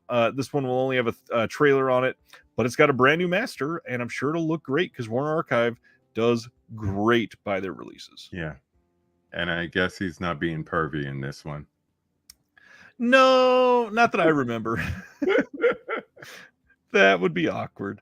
Yeah. Next up, one I've been dying to see for a long time. I heard this mentioned on a podcast years ago, and I've never seen it. We get Kenneth Branagh's A Midwinter's Tale from 1995. You got a pretty great cast in this. You got Richard Briers, Hedda Charnley, Joan Collins, Jennifer Saunders, and this is just continuing Branagh's fascination with adaptations and some of the stuff that he's loved forever. Dustin's here. What's going on? Thanks, Dustin. I love that you were a part of it, man. That was so surprising to see a video from you. Found out my wife was the one that corralled everybody in, so that was nice. So A Midwinter's Tale, if you have never heard of this, says to be or not to be, to act or not to act, they are the same question to Joe, a struggling actor whose every sinew and synapse cries out to perform and to soften the blow of not landing a part in a mega budget sci-fi movie. So in the stalwart tradition of actors everywhere, Joe vows to put on a show, a special version of the greatest play in the English tongue. Writer-director Kenneth Branagh serves up a Hamlet on rye with a salute to dyed-in-the-wool and often woolly-brained thespians. Michael Maloney plays Joe, maxing out his credit cards and wits to realize the dream. Does he succeed?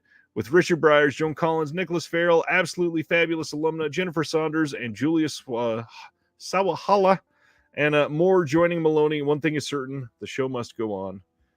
And whoever wrote that copy, give them a raise. Yeah, they do great over there. Stan says it's one of my absolute favorites. That's great to hear. And Sibner had never heard of it. Yeah, I'd only ever heard of it through a podcast, and I heard that it was good. Next one from them is Errol Flynn starring in Gentleman Jim with Alexis Smith. And there are lots of people that I've heard that have said that this is Errol Flynn's best. And after Robin Hood, this better be pretty damn good to be his best. This is coming from 1942, And this one is going to have multiple cartoons on it, and then an audio-only Lady Esther Screen Guild Playhouse from 1944, radio broadcast with Errol Flynn and Alexis Smith, and the original trailer. Gotta love Errol Flynn, though. Yeah, I think I saw it one night on TCM. That makes sense. Errol Flynn seems to be there every day. Yeah. Then 1936, The Great Ziegfeld. William Powell, Myrna Loy. This is a big deal because it's the 1936 Best Picture Oscar winner. And if I am counting right, I think other than Coda, that means we have now had every Best Picture Oscar winner in the U.S. on high definition at least. Yeah. And I just found out this week you can order Coda on 4K from Amazon Italy. And it comes with English subs. So you can get every Best Picture Oscar winner on Blu-ray or above now. That is a big deal. Yeah, I'm always trying to give myself some kind of physical media challenge for like 18 months. I did it for Hitchcock's filmography. I'm currently doing it for Uncle Marty. And I have a friend who has all of them, including this on DVD and a screener for Coda. So complete from wings on. And I'm like, I wonder if I could do that. How many do I already have? That's a good question. If I have like 45 to 50, I might try to do that and just complete the other half. But I'm stupid. It's like, it's not enough just to say, oh, I got The Great Ziegfeld on DVD. No. What's the best format for this movie? That's the problem I'm having right now with Scorsese. It's like, I have Boxcar Bertha on DVD. Do I need the Blu-ray? No. I have New York on DVD. Do I need the Blu-ray? No. But the challenge is so I might do this. This is one thing I'm thinking about doing. Denzel is the other thing I'm thinking about doing. He's got a lot of stuff that needs 4K releases. He's been in a lot of action heavy and some dark movies that would do really well with HDR. I mean, Criterion took care of him last year and gave us 3 beautiful upgrades. One of them should have been 4K, and the other one should have been Blu-ray. Mississippi Masala and Devil, they switched those 2 up the wrong way, in my opinion. But Malcolm X, beautiful, on and on. But yeah, so those are the 2 things I'm thinking about doing. But that's still at least a year away. Interesting. And there's the shout out. Crocodile says Criterion's Devil in a Blue Dress is fantastic. Beautiful colors. I would love a 4K of Man on So Fire. would I. Such a good movie. Oh gosh, yeah, that's true. Sibner says the most difficult director to collect, Soderbergh, and that is probably true. I would not bother. The hard part is Soderbergh has some amazingly high highs, but he's got some awful lows as well. He lost me at The Girlfriend Experience. How does He Got Game not have a 4K yet? That's a great question. Stuck on DVD. Oh, God. The Blu-ray was announced and it never came out. Well, that's disappointing. Bovary. 1949's Madame Bovary is coming as well. This is starring James Mason, Jennifer Jones, Van Heflin, and Louis Jordan. MGM 25th Anniversary retrospective film, some of the best from 1949. That's an HD even. We got a Tom and Jerry cartoon and the trailer on this one. And then it's a crazy month. We still got 1 or 2 more from them. Oh, I think this is the last one. Okay. Tarzan the Ape Man from 1932. This is a big damn deal. This is the first Westmuller Tarzan film to be out on HD, I believe. And this is going to have silver screen King of the Jungle special feature on there. Classic Warner Brothers cartoons. We got a couple of them, and then a couple versions of the trailer. This is a great release. Yeah, 4K scan too. That's a beautiful part. Sibner says He Got Game does have a Blu-ray. It's a double feature in the Spike Lee collection. That's right. But did it ever come out just by itself?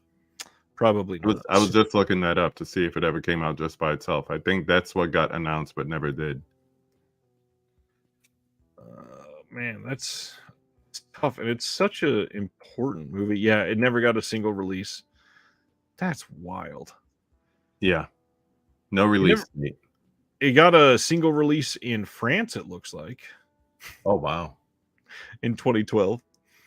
But this is a big deal because this is like a classic film. Wes Miller is like, he's Tarzan.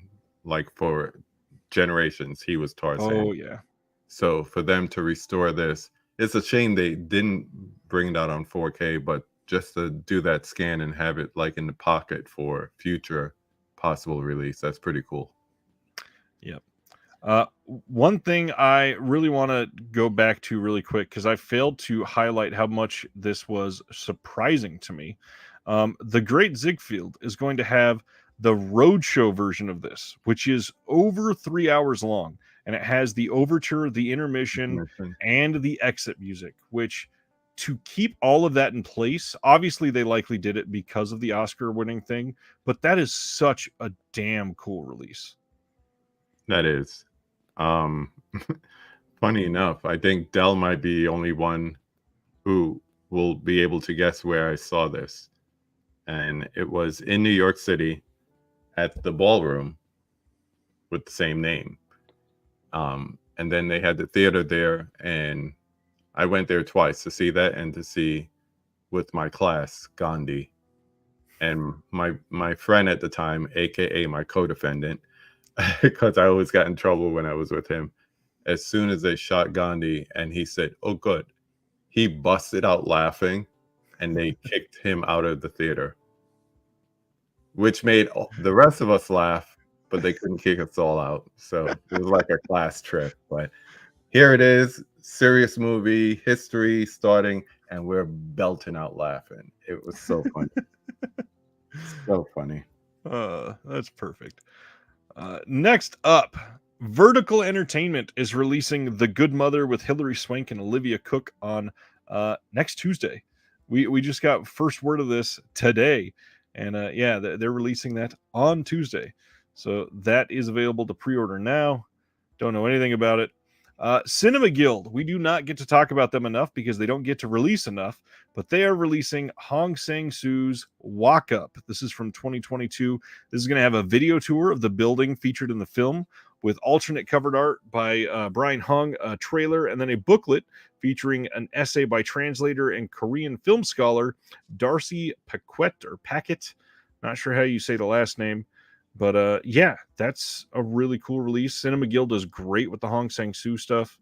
Yeah, I remember this movie made a couple of year-end lists when it came out, that 2022. Yeah. Ziegfeld was a great theater. Saw Blade Runner there during its final cut re-release. That's awesome. Oh yeah, Sibna would know too. Yeah. And Brian is there too. That theater is gone now. He watched Inception there. Yeah, I remember that theater. David says, I feel like half of Cinema Guild's releases are Hong Sang-soo, and that is absolutely accurate. Absolutely. Next up, we got some stuff from Eureka today. Samurai Wolf 1 and 2 is coming in a double feature. These are the Hideo Gosha films, and we are going to have 1080p restoration from the original elements by Toei. We got the original Japanese audio with optional English subs, audio commentary on Samurai Wolf by Chris Paggiali, Outlaw director Hideo Gosha featurette with Tomo Gosha, reversible sleeve, and a collector's booklet with new writing by Tom Mess. And Tom is always amazing. That looks like a solid release. It really does. Yeah.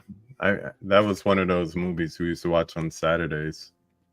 Saturday drive-in movie. 1966 and 67. Yeah. Wow. Next up from Eureka is the Jet Li film Kung Fu Cult Master. This is from 1993. This is by Wong Jing.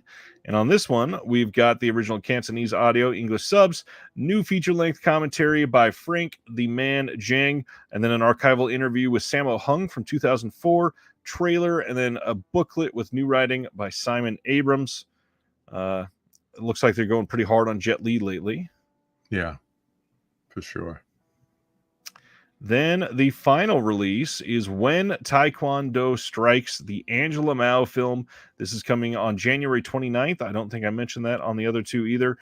This is from 1973. This one is going to have the original Mandarin audio, classic English dubbed mono audio as well. We got an optional alternate English audio track with different musical cues. Optional subs that are brand new translated for this. Big thing, new commentary by Sam Deegan.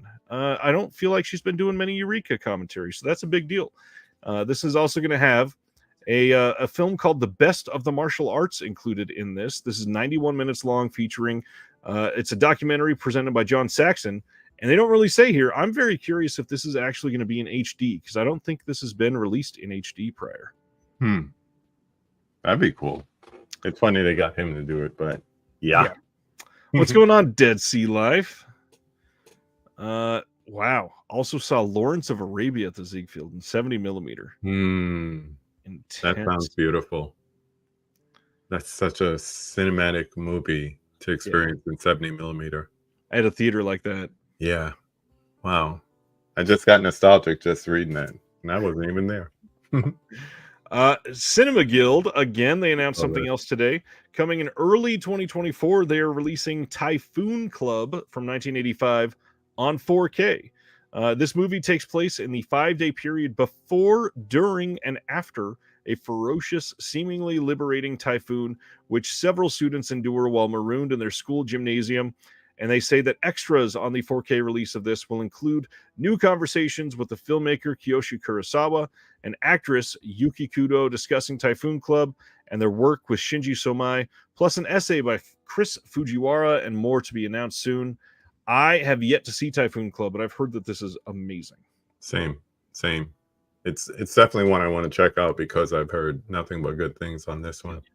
So 2024, probably first quarter. Oh, easily, yeah.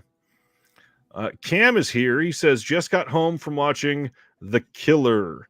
He says, watch Blast of Silence, La Samurai, and The Killer in that order. It's a 5-star film. Ooh. Oh, you lucky bastard. Screenland. Yeah, they're playing tomorrow. I wish I had free time to be able to go up there. Yeah. Next up is the last one of the week. Peccadillo Pictures in the UK is releasing George Michael, Portrait of an Artist, the 2022 documentary. This is coming on December 4th. This is also going to have an interview with the director, Simon Napier Bell, with over 80 minutes of outtakes from the cutting room floor and a 44-page booklet featuring extracts from the book of the film. I have heard that this is a wonderful documentary with a very, very sad ending. And I would love to see this. This is one I'm definitely going to have to pick up, I think. Yeah, I saw the screener when it was going around for award nominations fall of 2022, I guess, late summer, early fall. Very touching. Very, very well done. I'm looking at the book in the announcement. That would probably be a nice accompanying piece with it. But it literally goes through the... if you saw the Wham documentary, that's kind of like a capsule of the story, because I mean he had such a great solo career afterwards. So yeah, it's really good. Damn. Yeah, I'm probably gonna have to seek that one out. Well, that is this week, and now next week on Halloween, we got quite a few things coming out. It's a pretty damn big week for physical media in the US. We got, you know what? Let's talk about this before we go too long into this list. They announced today that the next Mission Impossible film is delayed for another year. I believe they said it's not coming out till 2025 now. And they're dropping the Dead Reckoning Part 2 of part of the title. For me, if I have this Mission Impossible Dead Reckoning Part 1 steelbook on pre-order, I'm pretty upset that my artwork is going to have Part 1 and then there will never be a Part 2. Or in future releases, it's just going to say Dead Reckoning. Yeah. It's definitely going to be changed in the future. You know, it's really sad. I watched the movie. It was okay. I was just waiting for the action scenes. Like the plot was just so.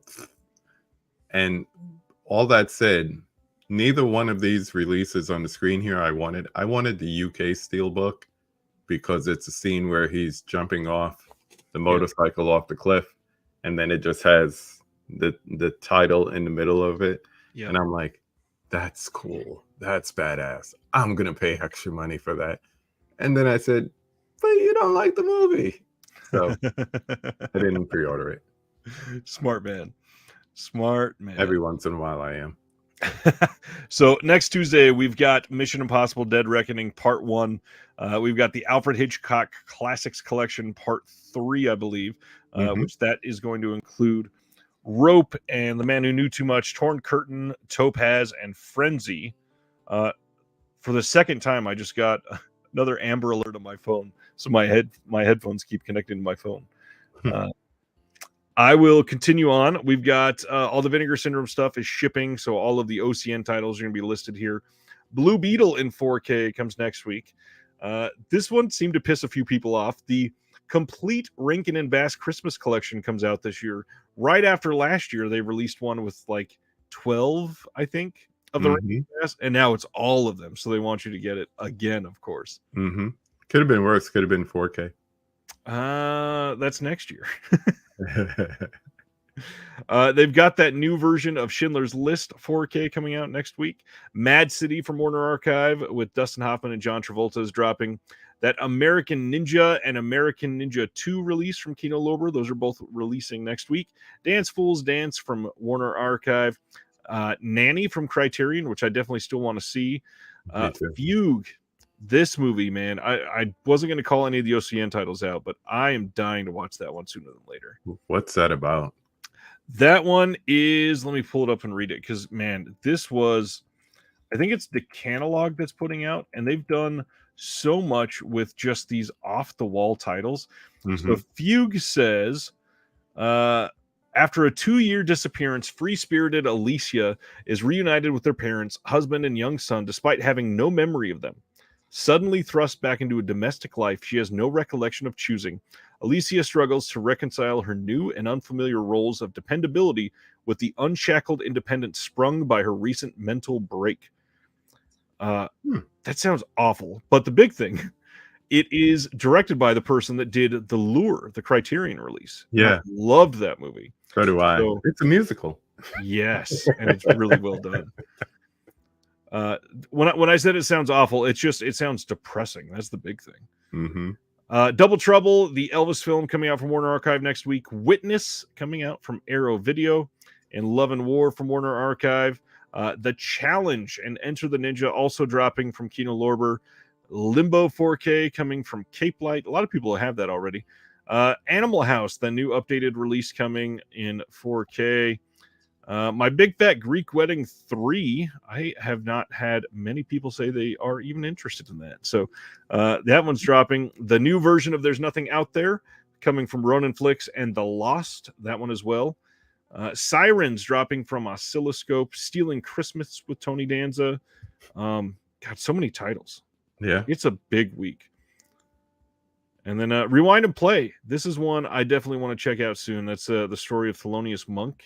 And God, what else was on here? This is coming from Grasshopper, and it's supposed to be a really solid release. It says the lack of respect with which the black musician Thelonious Monk was treated in autumn of 1969 at the end of his European tour. Legendary jazz musician Thelonious Monk appears on an interview show in Paris for French state television, and I guess it's like the most honest he ever was in any of his press. I'm sure he had a lot to say. Oh man, that was a lot for next week, and now we get to follow that up with a discussion on Rob Zombie's Halloween and Halloween 2. All right, my friend. So first, let's go through your history with the original Halloween. We haven't spent much time on this before. What is your history like with that title? So, I had to wait until the network television premiere to see Halloween. And it was an epic night because NBC was showing not only that, but if you stayed up past the news on Friday night videos, How did the Ghetto Boy say it? This year Halloween fell on a weekend. That was it. That was it. Yeah, if you stayed up late enough, Friday Night Videos also had the network TV premiere of Michael Jackson's Thriller. So it was a big damn. spooky night.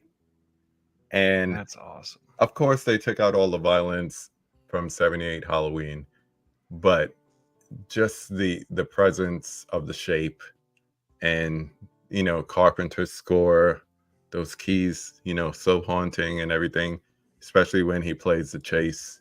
If you know the score, you know the music I'm talking about. And yeah, just into it from the beginning. And I still had to wait years later to see 2, and then I was among the disappointed when 3 came out. I think I watch it now and I just put on, virtual horse blinders and say, this is not a Halloween movie. Tom Atkins is a great dick slinger. This is not a Halloween movie. He is. That, The Fog, let's go on and on. I think it was in his contract. Like, had to be in this one. Okay, I'm in. Had to be. So yeah, I think each one I had like a, my God, I had like a different like initial experience with them. Once again, the making of Michael Jackson's Thriller was when I first saw Nightmare on Elm Street, and then it was like summer camp that I saw Friday the 13th Part 2, and then the following night Part 1. Interesting. Bass backwards. It's difficult, especially when Part 2 starts with the end of Part 1. Yeah, high and drunk teenagers that should be watching little kids like me, but they're in the basement watching 35 millimeter rolls of Friday the 13th. But yes, that was my intro to Michael Myers and the Babysitter Murderers. This is a very appropriate week to be discussing this, because I believe it was just 2 days ago was the 45th anniversary of the first release of Halloween. And this month is, I believe, the 28-year anniversary, the first time I was able to watch it. And my first experience was sitting on a really raggedy couch in a cheap, nasty house in Barstow, California. And my parents, my dad and my stepmom, they said, you think you're ready for Halloween? Fine, we'll watch it. And they made fun of me for years because I don't remember this, but they say that I spent the entire night, like, my legs and arms fully out extended, just stiff as a board, scared to death. Don't know why. But then afterwards, my dad bet me. He said, I'll give you $5. All you got to do is run and touch the back fence.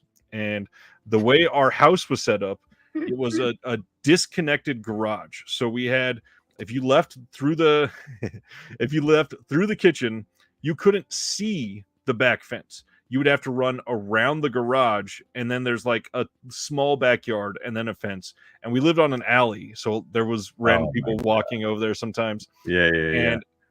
All of that was just, you can't see me. We've had homeless people in the alley before. Why would I ever do that for $5 as an 8-year-old? And I just said, hell no, I'm going to bed. Yeah. And that was my first Halloween, and I've been enthralled ever since. I will admit readily, I do not love all of the Halloween sequels like a lot of people. Me neither. I have little love for 4, 5, 6. Like, they just lost me with that whole timeline. Yeah, I get it. I would probably piss a lot of people off in saying I think Resurrection and 4 and 5 are a bigger slap in the face than either of the Rob Zombie Halloween films. I could see your point in that, because when it comes to ranking, I mean, they're like stacked right next to each other. Yep. So it's like, for me at least, the zombie films, and then like 5 and 6, especially right there.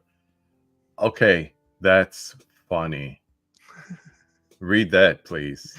Ronnie says, my neighbor has a cutout of Michael Myers in their window right now. Kind of creepy to walk past in the dark. Okay, just reading that, I don't know if you saw my eyes open wide, but talking about the first time seeing Halloween, of course I have a deep voice. But the other side of that, before puberty, screamed like a little girl In that scene where Jamie Lee's right there in the hallway and the alcove behind is dark, and then all of a sudden you see Michael come to the front, screamed like a high-pitched hyena scream when that happened. Because nobody, my friends were young, they didn't see it, we're 12, 13, whatever.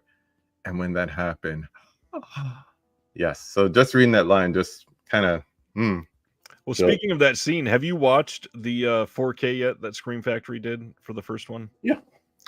So that scene, a lot of people point to as it, in a sense, ruining the release of Halloween, because they remember the fuzzy TV or VHS version where he is more terrifying because it takes a while for you to see him.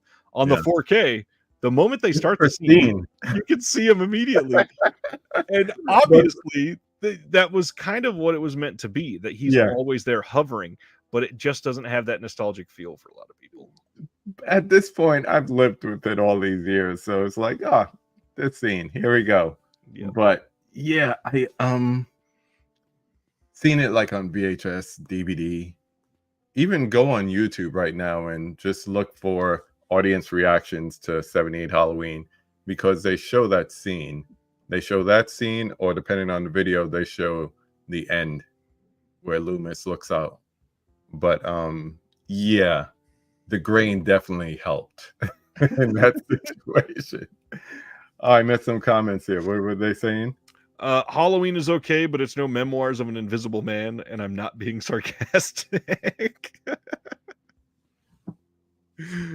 I don't love that movie. He says Memoirs of an Invisible Man is my Aliens 3. You're not convincing me. I thought Sibner said something about not understanding the hate for... Yes. I've never understood the hate for Zombies Halloween. I get not wanting to know what makes the villain a villain. That's even though we see his childhood, we don't actually know why he's so impervious. That's my whole thing. The scenario I always think of is there's someone running toward you. They're holding a knife and they have a crazy look in their eye. At that point, or any point afterwards, do you need to know what their childhood was like? Are you interested? Of course not. Evil is evil, bad is bad. It's coming at you. It wants to kill you. That's all it is. It's a killing machine. It's the T-1000. Right. At that point, who cares? And I think the thing that keeps the mystery of our villains alive is not knowing too much of the backstory. Like we had to wait till Freddy's Nightmares, the TV show, first episode, to get the true background of how Freddy became Freddy. And even at that point, I was ready. But I don't think I'm ever ready for Michael. I think it was, I just rewatched Halloween 2 recently, and I think Loomis has a line saying that he's evil, he's a spirit, whatever. And now you're telling me that, he used to kill little animals when he was a kid. It takes away from that, dare I say it, mystery. Yeah, and even the first Halloween, he calls him the boogeyman. So there's a lot that obviously that unknown factor is more terrifying. And honestly, that's a big aspect through horror movies, because we always see these situations where what you don't see on screen can sometimes be much more terrifying than what you do see. So I get that aspect. And I will happily say, especially the first film, it is not a masterpiece. I get that a lot of people were upset that he remade Halloween, but I'm not upset about that. I do wish he had been given Texas Chainsaw Massacre instead of Halloween. It would have been that would have been more fun, I think. My whole thing with it is we've already explored different timelines. If any of you have seen the meme going around with the girl who gets a boyfriend to watch all the Halloween movies, and she's trying to explain the different timelines to him.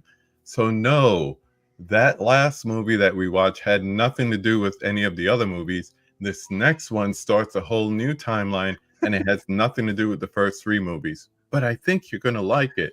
Yeah. And he's like, okay. So we've been down the road of different timelines. That doesn't take away from it. I just think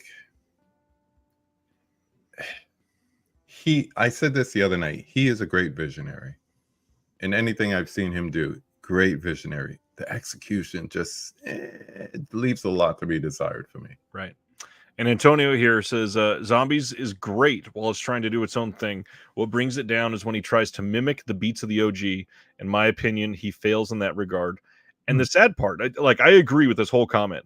The sad part is all of those beats of the original that he was trying to mimic, I guarantee you the studio had requirements. You can remake this, but you have to hit these story beats no matter what. Yeah.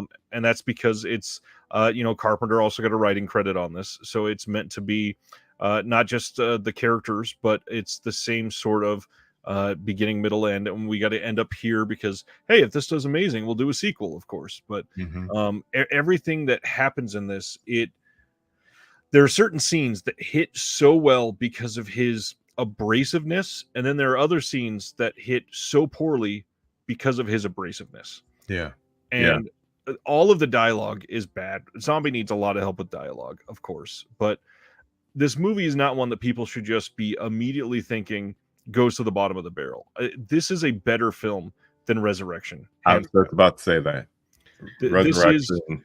A lot of people, they rank the Halloween films primarily based on nostalgia. And I get you don't have a lot of time with these yet, but you got to throw that aside when you're looking at the actual film itself here. It's a completely different thing to tackle.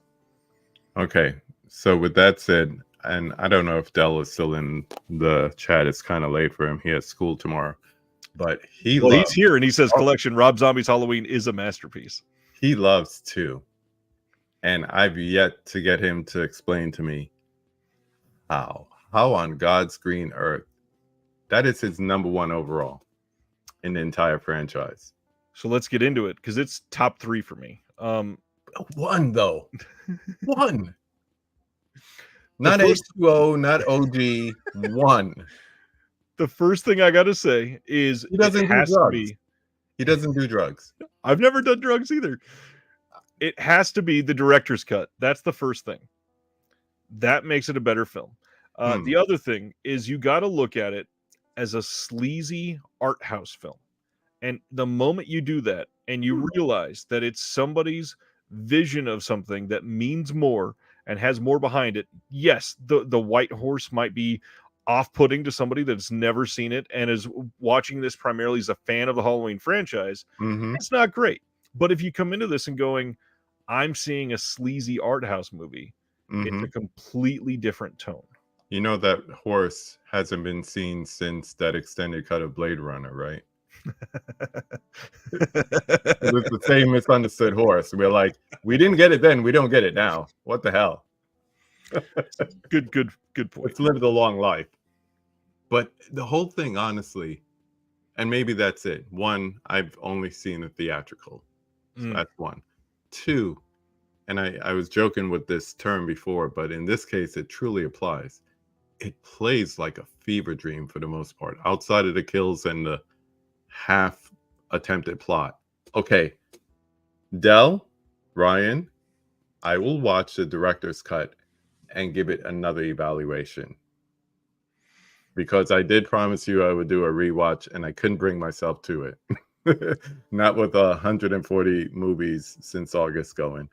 Sibner, wowee. I think you just want to fight, honestly. Sibner says, I think Zombies Halloween is far better than H2O Resurrection and the first 2 David Gordon Green requels. I would agree on Resurrection. I would say it's up there with H2O because I got a lot of nostalgia. I love H2O.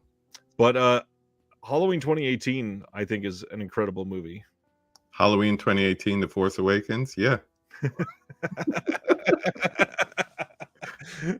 It's honestly where my collection stops. I don't have kills, I don't have ends, but I said this earlier in the week. I had this guy Wes from the Whatnot auction site Twice Love 22, big Halloween fan, and I said that the thing about that one is that it just, anyway, we'll go on.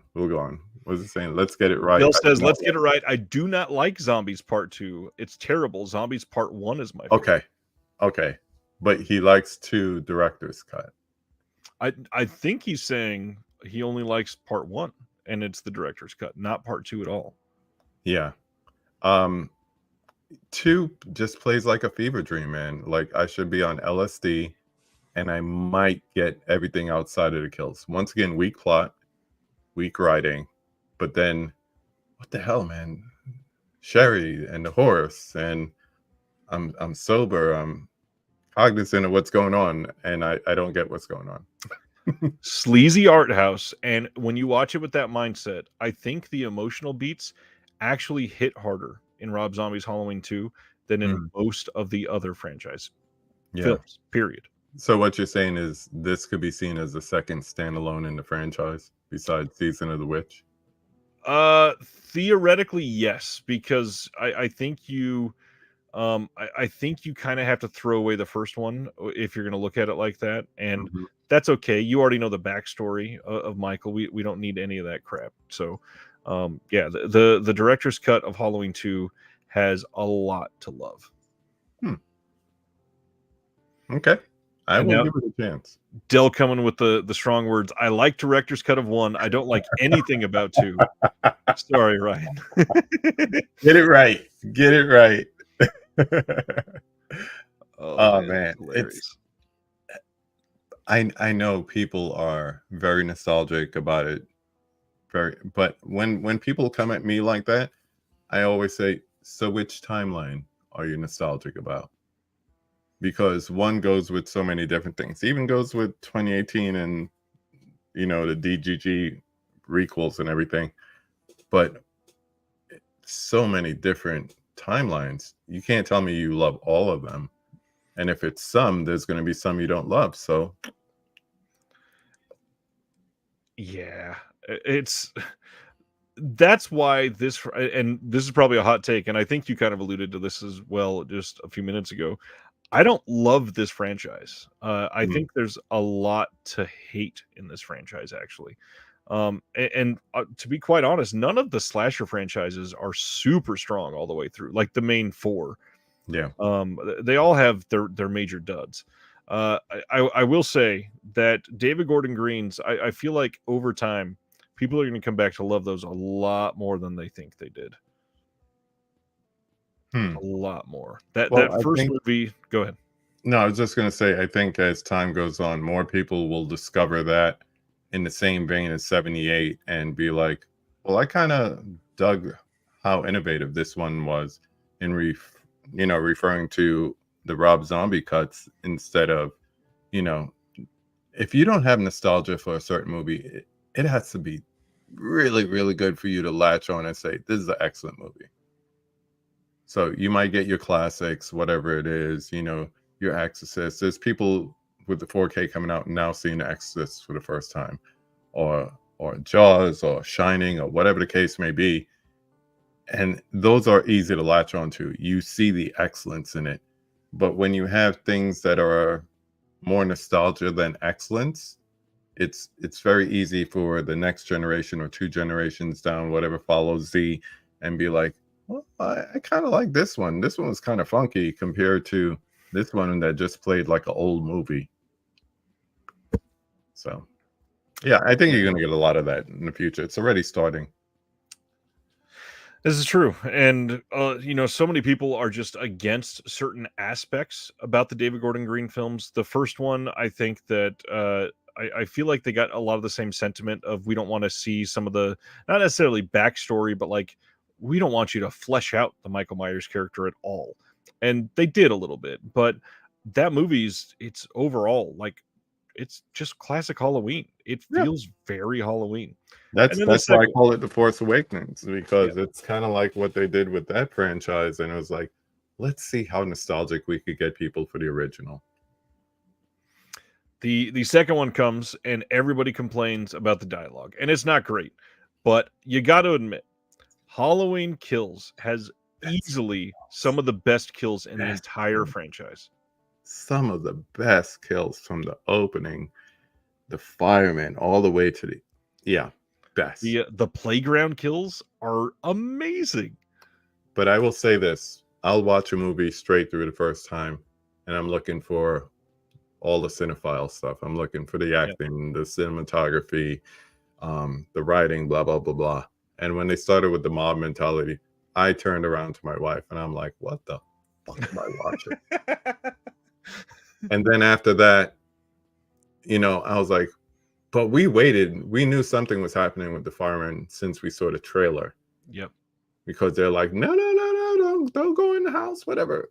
So we knew it was going to be something with that. So there was an anticipation. And then I watched it again. I was like, wait a minute. These are really good. You don't want to watch a movie just for the carnage, but in this case, yeah, it is. It is a fun movie around that, but the writing, ugh. And I think they try to recapture some of Halloween too. It's like, let's put Jamie Lee in a hospital bed, but this time make it different. And I think that not necessarily mimicking the first couple, but I think I've said it recently on this channel. I think the biggest failure with the David Gordon Green trilogy is they announced it as a trilogy.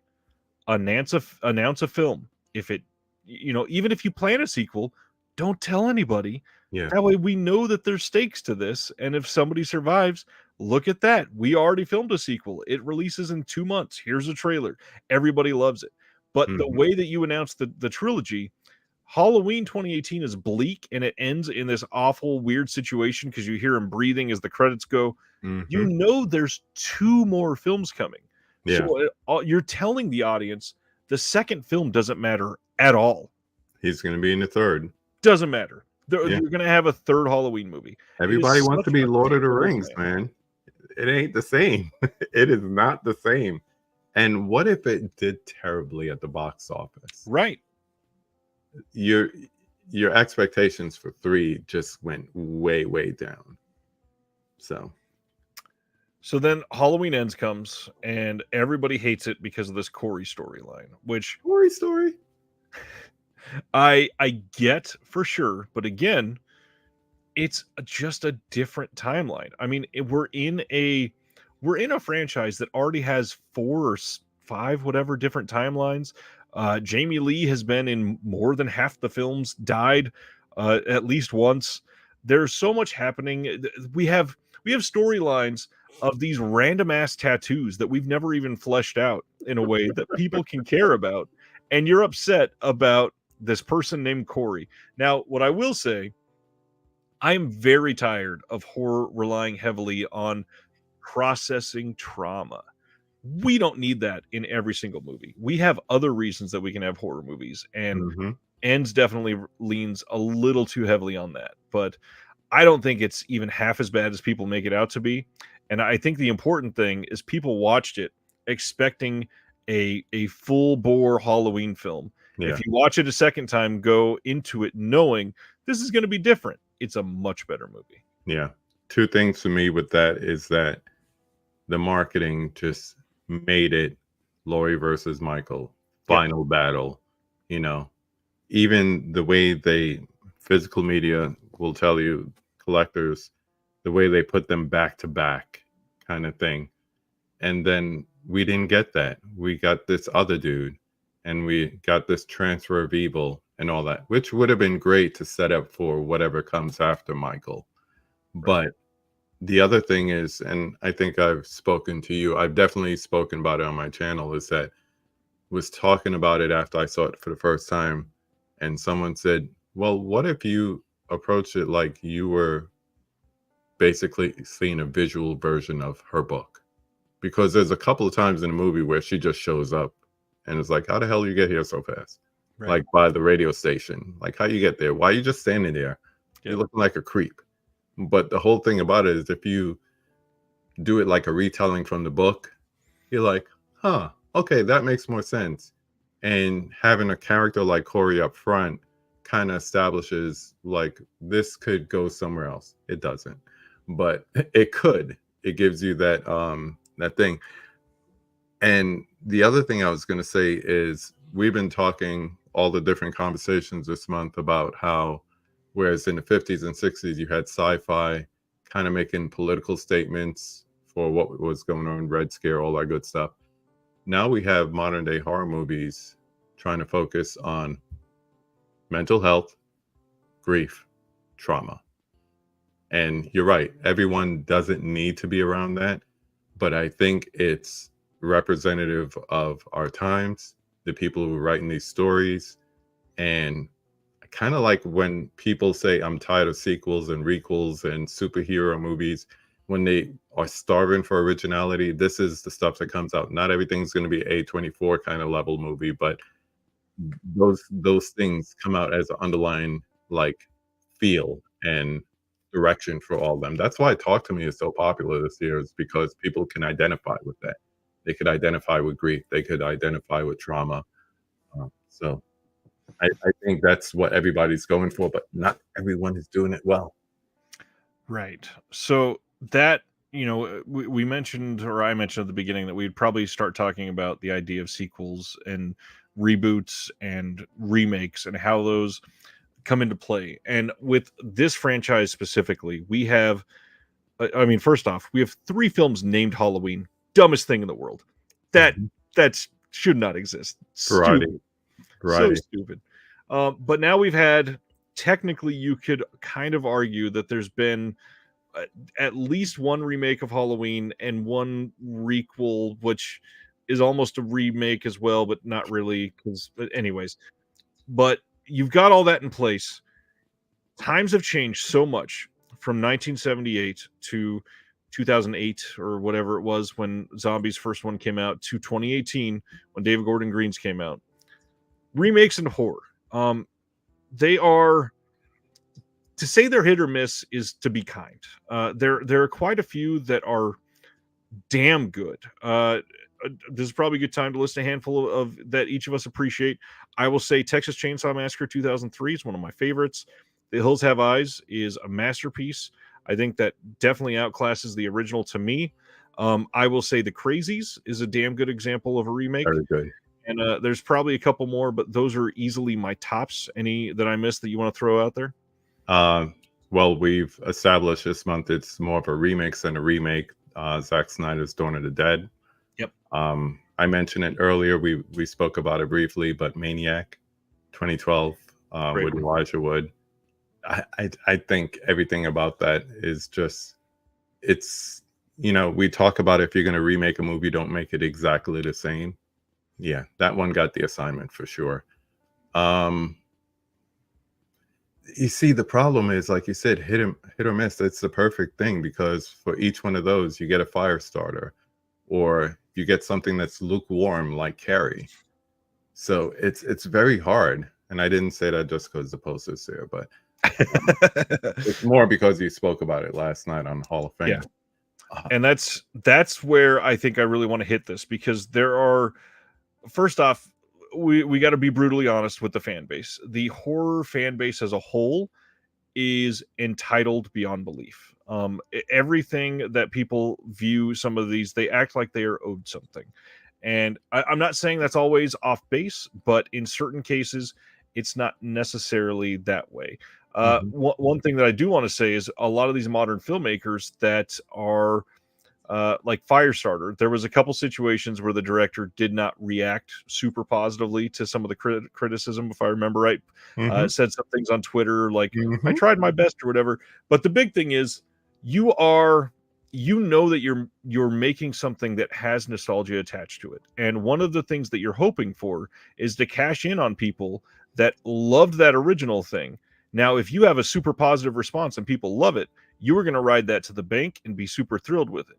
If people are not happy with it, you don't have the right immediately to say, nope. We're a completely different thing. You just separate it from the original. It's a good movie on its own.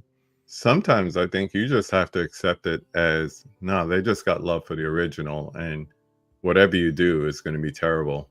So 1960, Psycho. Don't remake a classic like that. Don't you have the audacity to try to do it shot for shot? Because whatever you do will be different, and it will be terrible. The end, period. End of story. Now, then we have certain times like Funny Games where the director decides to remake his own, and it works. They're both great.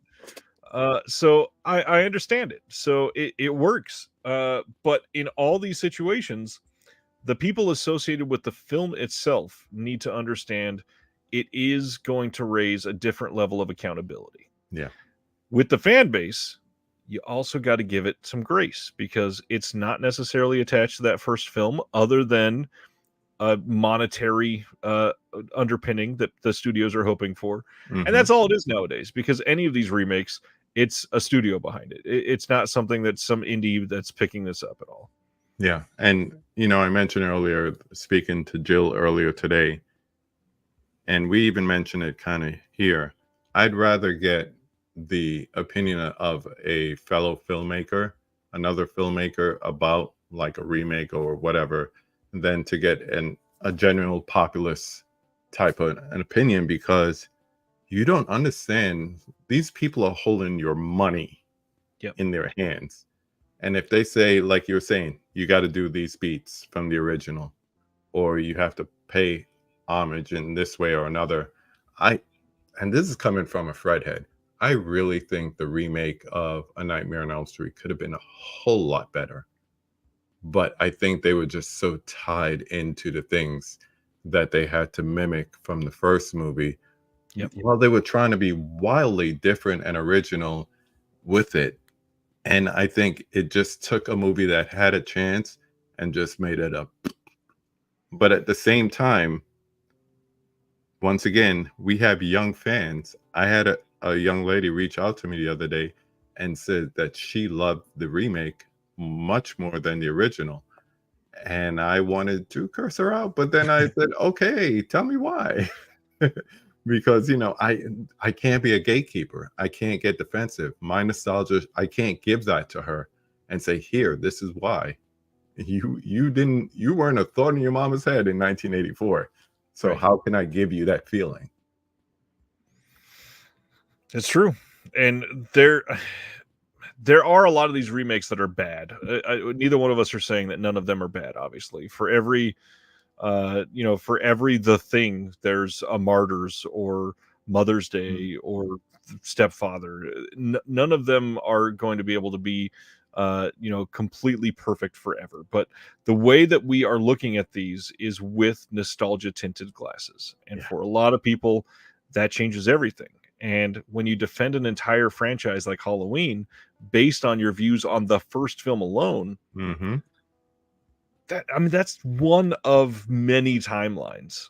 Like, nobody had even heard the word thorn yet, and yet you're judging a remake based on just that first film, and it doesn't make a whole lot of sense. Have a name, right? He was the Shape. They spoke about Michael Myers, but no, he was the Shape. And the thing that keep coming back to me, especially after Carpenter Fest and all that, of course, a lot of talk about it. And then I ran a video asking people what their favorite Carpenter directed film was. He didn't want all this. He wanted more Season of the Witch, where every movie was different and anthology based, and just each movie would just be a different story all around Halloween. That was it. Babysitter Murderers. That's it. Even just this week, we got a brand new interview with Carpenter by Mick Garris, and he is exalting John Carpenter the entire time. You're the master of horror. How does it feel? And all he says is he just wants to sit on his couch and play video games and doesn't care what anybody thinks. Like, he doesn't want to go down this road, and everybody just wants to just live on those legacies. Yeah, could care less.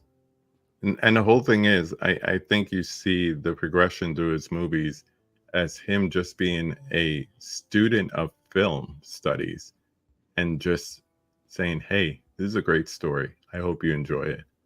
And we latch on to the things that, are cult classics, or, once again, nostalgia. And then things like In the Mouth of Madness and Vampires and his scores. God, why don't people talk about his scores more? And it just falls second to these phenomenons that we created. It really, that's all it is. It's this hype that we created and we hold on to with good reason, but the man could care less about you and how much you love 78 Halloween. Too true. Too true. And the funny thing is, there's so much baked into this. Like, just the idea of remakes alone pisses people off the moment they hear that word. And it's tough because obviously studios want to make money, and so they're going to remake things that are known IPs. But really, the way that we should be viewing remakes is something that had a good idea but didn't work the first time. And there's so many of these films that were written genuinely, like, brilliantly. They just maybe were made too early. They didn't have technology that they could figure out. They didn't have a good budget. Take some of those and develop that into a franchise in 2023. Take something that Kino Lorber is releasing and go, you know what? This was a really smart movie made really poorly. Let's do it the right way. And 50 years later, put some money behind that. I really wish we could somehow get that done, but the studios will never live for that. I'll append to that and say it's also great to introduce it to new generations, like Invasion of the Body Snatchers, the one that came out in the 50s, before my time. Yep. So when there's not that deep nostalgia for it. I liked it, used to watch it on TV. That's about it. So when I finally saw 78, or was that the year? Invasion of the Body 78? It showed as a much stronger movie to me because I didn't have that attachment to the first one. Same general concepts, but different enough to be its own movie. Leonard Nimoy. What else do I have to say? So I think that's where you can introduce it, whereas the older movie might be out of date, technologies, a little too archaic for most modern audiences.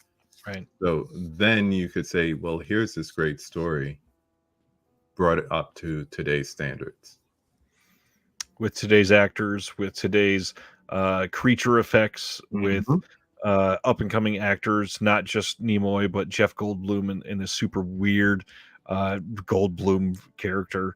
And it is Jeff. It's a masterpiece. I mean, everything about that movie is made so well, and especially Sutherland, like at the height of his absolute best and delivering that. Man, that movie. His name, and I just got chills down my legs. Right? There's so much that he did just perfectly. Yeah. Just but perfect. Think about the people who grew up with that in the 50s. It's not as manic as, right. Fans. As Prince once said, fans is short for fanatic. That's why he had friends, not fans. But imagine the people back then, and then they got to 78. They're in their late 30s, 40s, or older, and they're getting their old man curmudgeon on, and now here's this new fandangle, 78 version of their old movie they loved as a teenager and took Mary Sue to the drive-in to see. They probably had the same reaction. We just got Twitter now. This is true. We got Twitter fingers now. That's the only difference. Well, I got to ask now, what are a couple movies you're dying to see remade? That's a good question. Mine are like things that people would be like, huh? I'd love to see a modern version of The Wraith. I love that movie. And I think certain concepts from it, including the car, would be really, really nice to see in a modern day example. Keep it low on the CGI. That's a good one too. Christine. Absolutely. Yeah. I would like to see, it's a classic, but the writing, okay. And just imagine that. What would be the car that they would use? They wouldn't go back to the 50s. They'd probably go back to the 80s. So what would it be, like a Grand National, a Trans Am, maybe T-Bird or something like T-Bird? Yeah, I could see a Trans Am. Yeah, and then just play nothing but an 80s soundtrack. Yeah, that'd be dope. I'd like that. It's hard to say because once again you're falling into the same thing where it's like people will be gatekeepers. Even now, physical media collectors love the 80s movies, and they'll be gatekeepers. Right. Oh, great. Yeah. PT Cruiser. No. Remake the car. Yeah, there you go. I just saw the trailer for that when I went to see Christine. They showed it before. You know how Screenland is with the trailers. Yeah. And yeah, just remake the car, but then we'll get copycats with people like taking their Teslas and just running people over, self-driving Teslas. The car, I don't know, have you ever seen? The car's great. Yeah, yeah. Aim lower. You're funny. My big one. Girl on here. My big one, I want to see another adaptation. I guess it won't really be a remake, just another adaptation. I'm tired of zombies. I've mentioned this so many times this year. I want us to get into another vampire cycle. It's always either vampires or zombies. Give me another Dracula adaptation. Not necessarily a remake of the original, but do something that tells that storyline in an interesting and new way that is actually terrifying. How about a sequel to Last Voyage of Demeter where you see him now in London? Make it good, yeah. Make it better. Yeah, I'm into that. Anything that strikes up more vampire love for sure. Yeah, that'd be cool. Gosh, there's a few I could easily see. If I'm going cheesy, and like what I just said, that was an interesting idea done poorly. For ones that everybody, if you collect Vinegar Syndrome, you'd recognize. I love the movie Demon Wind. It's not a good movie. If you took that and remade it today with better, prosthetics and all of that, that movie could be so much better in 2023. I don't know why. I just thought of two remakes that I've seen like within the last couple of years, and they both have Colin Farrell in it. Fright Night and Total Recall. They're both not terrible. Just more potential. Yeah. More potential. New Dracula graphic novel on Kickstarter. And then Craig also says we never got great werewolf and mummy movies. That is for sure. Yeah. Loki got a few good Invisible Man movies. We were talking about that the other night. Hollow Man, and then the one with Elizabeth Moss. Original, but still paid some kind of, there was still some type of nuance to it that remind you of the original. With updated technology and some incredible scenes. I mean, I still think that restaurant scene is going to go down as one of the best kills of the 21st century. Yep. Easily. Well, this has been an astonishing conversation on remakes, and we started with Rob Zombie. I think we spent more time on David Gordon Green, and now we're here. He's more guilty. Yeah. I think most people would agree nowadays. Well, anything else on remakes you want to throw out there? Should we call it a night, my friend? Be original. That's my final words on it. Be original. Yeah. So we don't have to be fake ass gatekeepers about stuff that we used to love. Ain't that the truth? Well, I mean, no better time than the present to say if you love conversations like this and you want to have a whole lot more, come join the Patreon. Come have discussions like this every single day in the Discord. We had a lot of discourse even today. Appreciate you all. And next Thursday, going to be a good night. We got Dr. Dodson coming back. Lots to talk about. KB, you're amazing for stepping in and doing this last minute. Thanks again for all of this. Anytime, my friend. Anytime. The moment you see Killers of the Flower Moon, please let me know. Will do. All right, everybody. We'll see you next Thursday. Have a good week. Stay safe. We'll see you next time. Go watch a movie.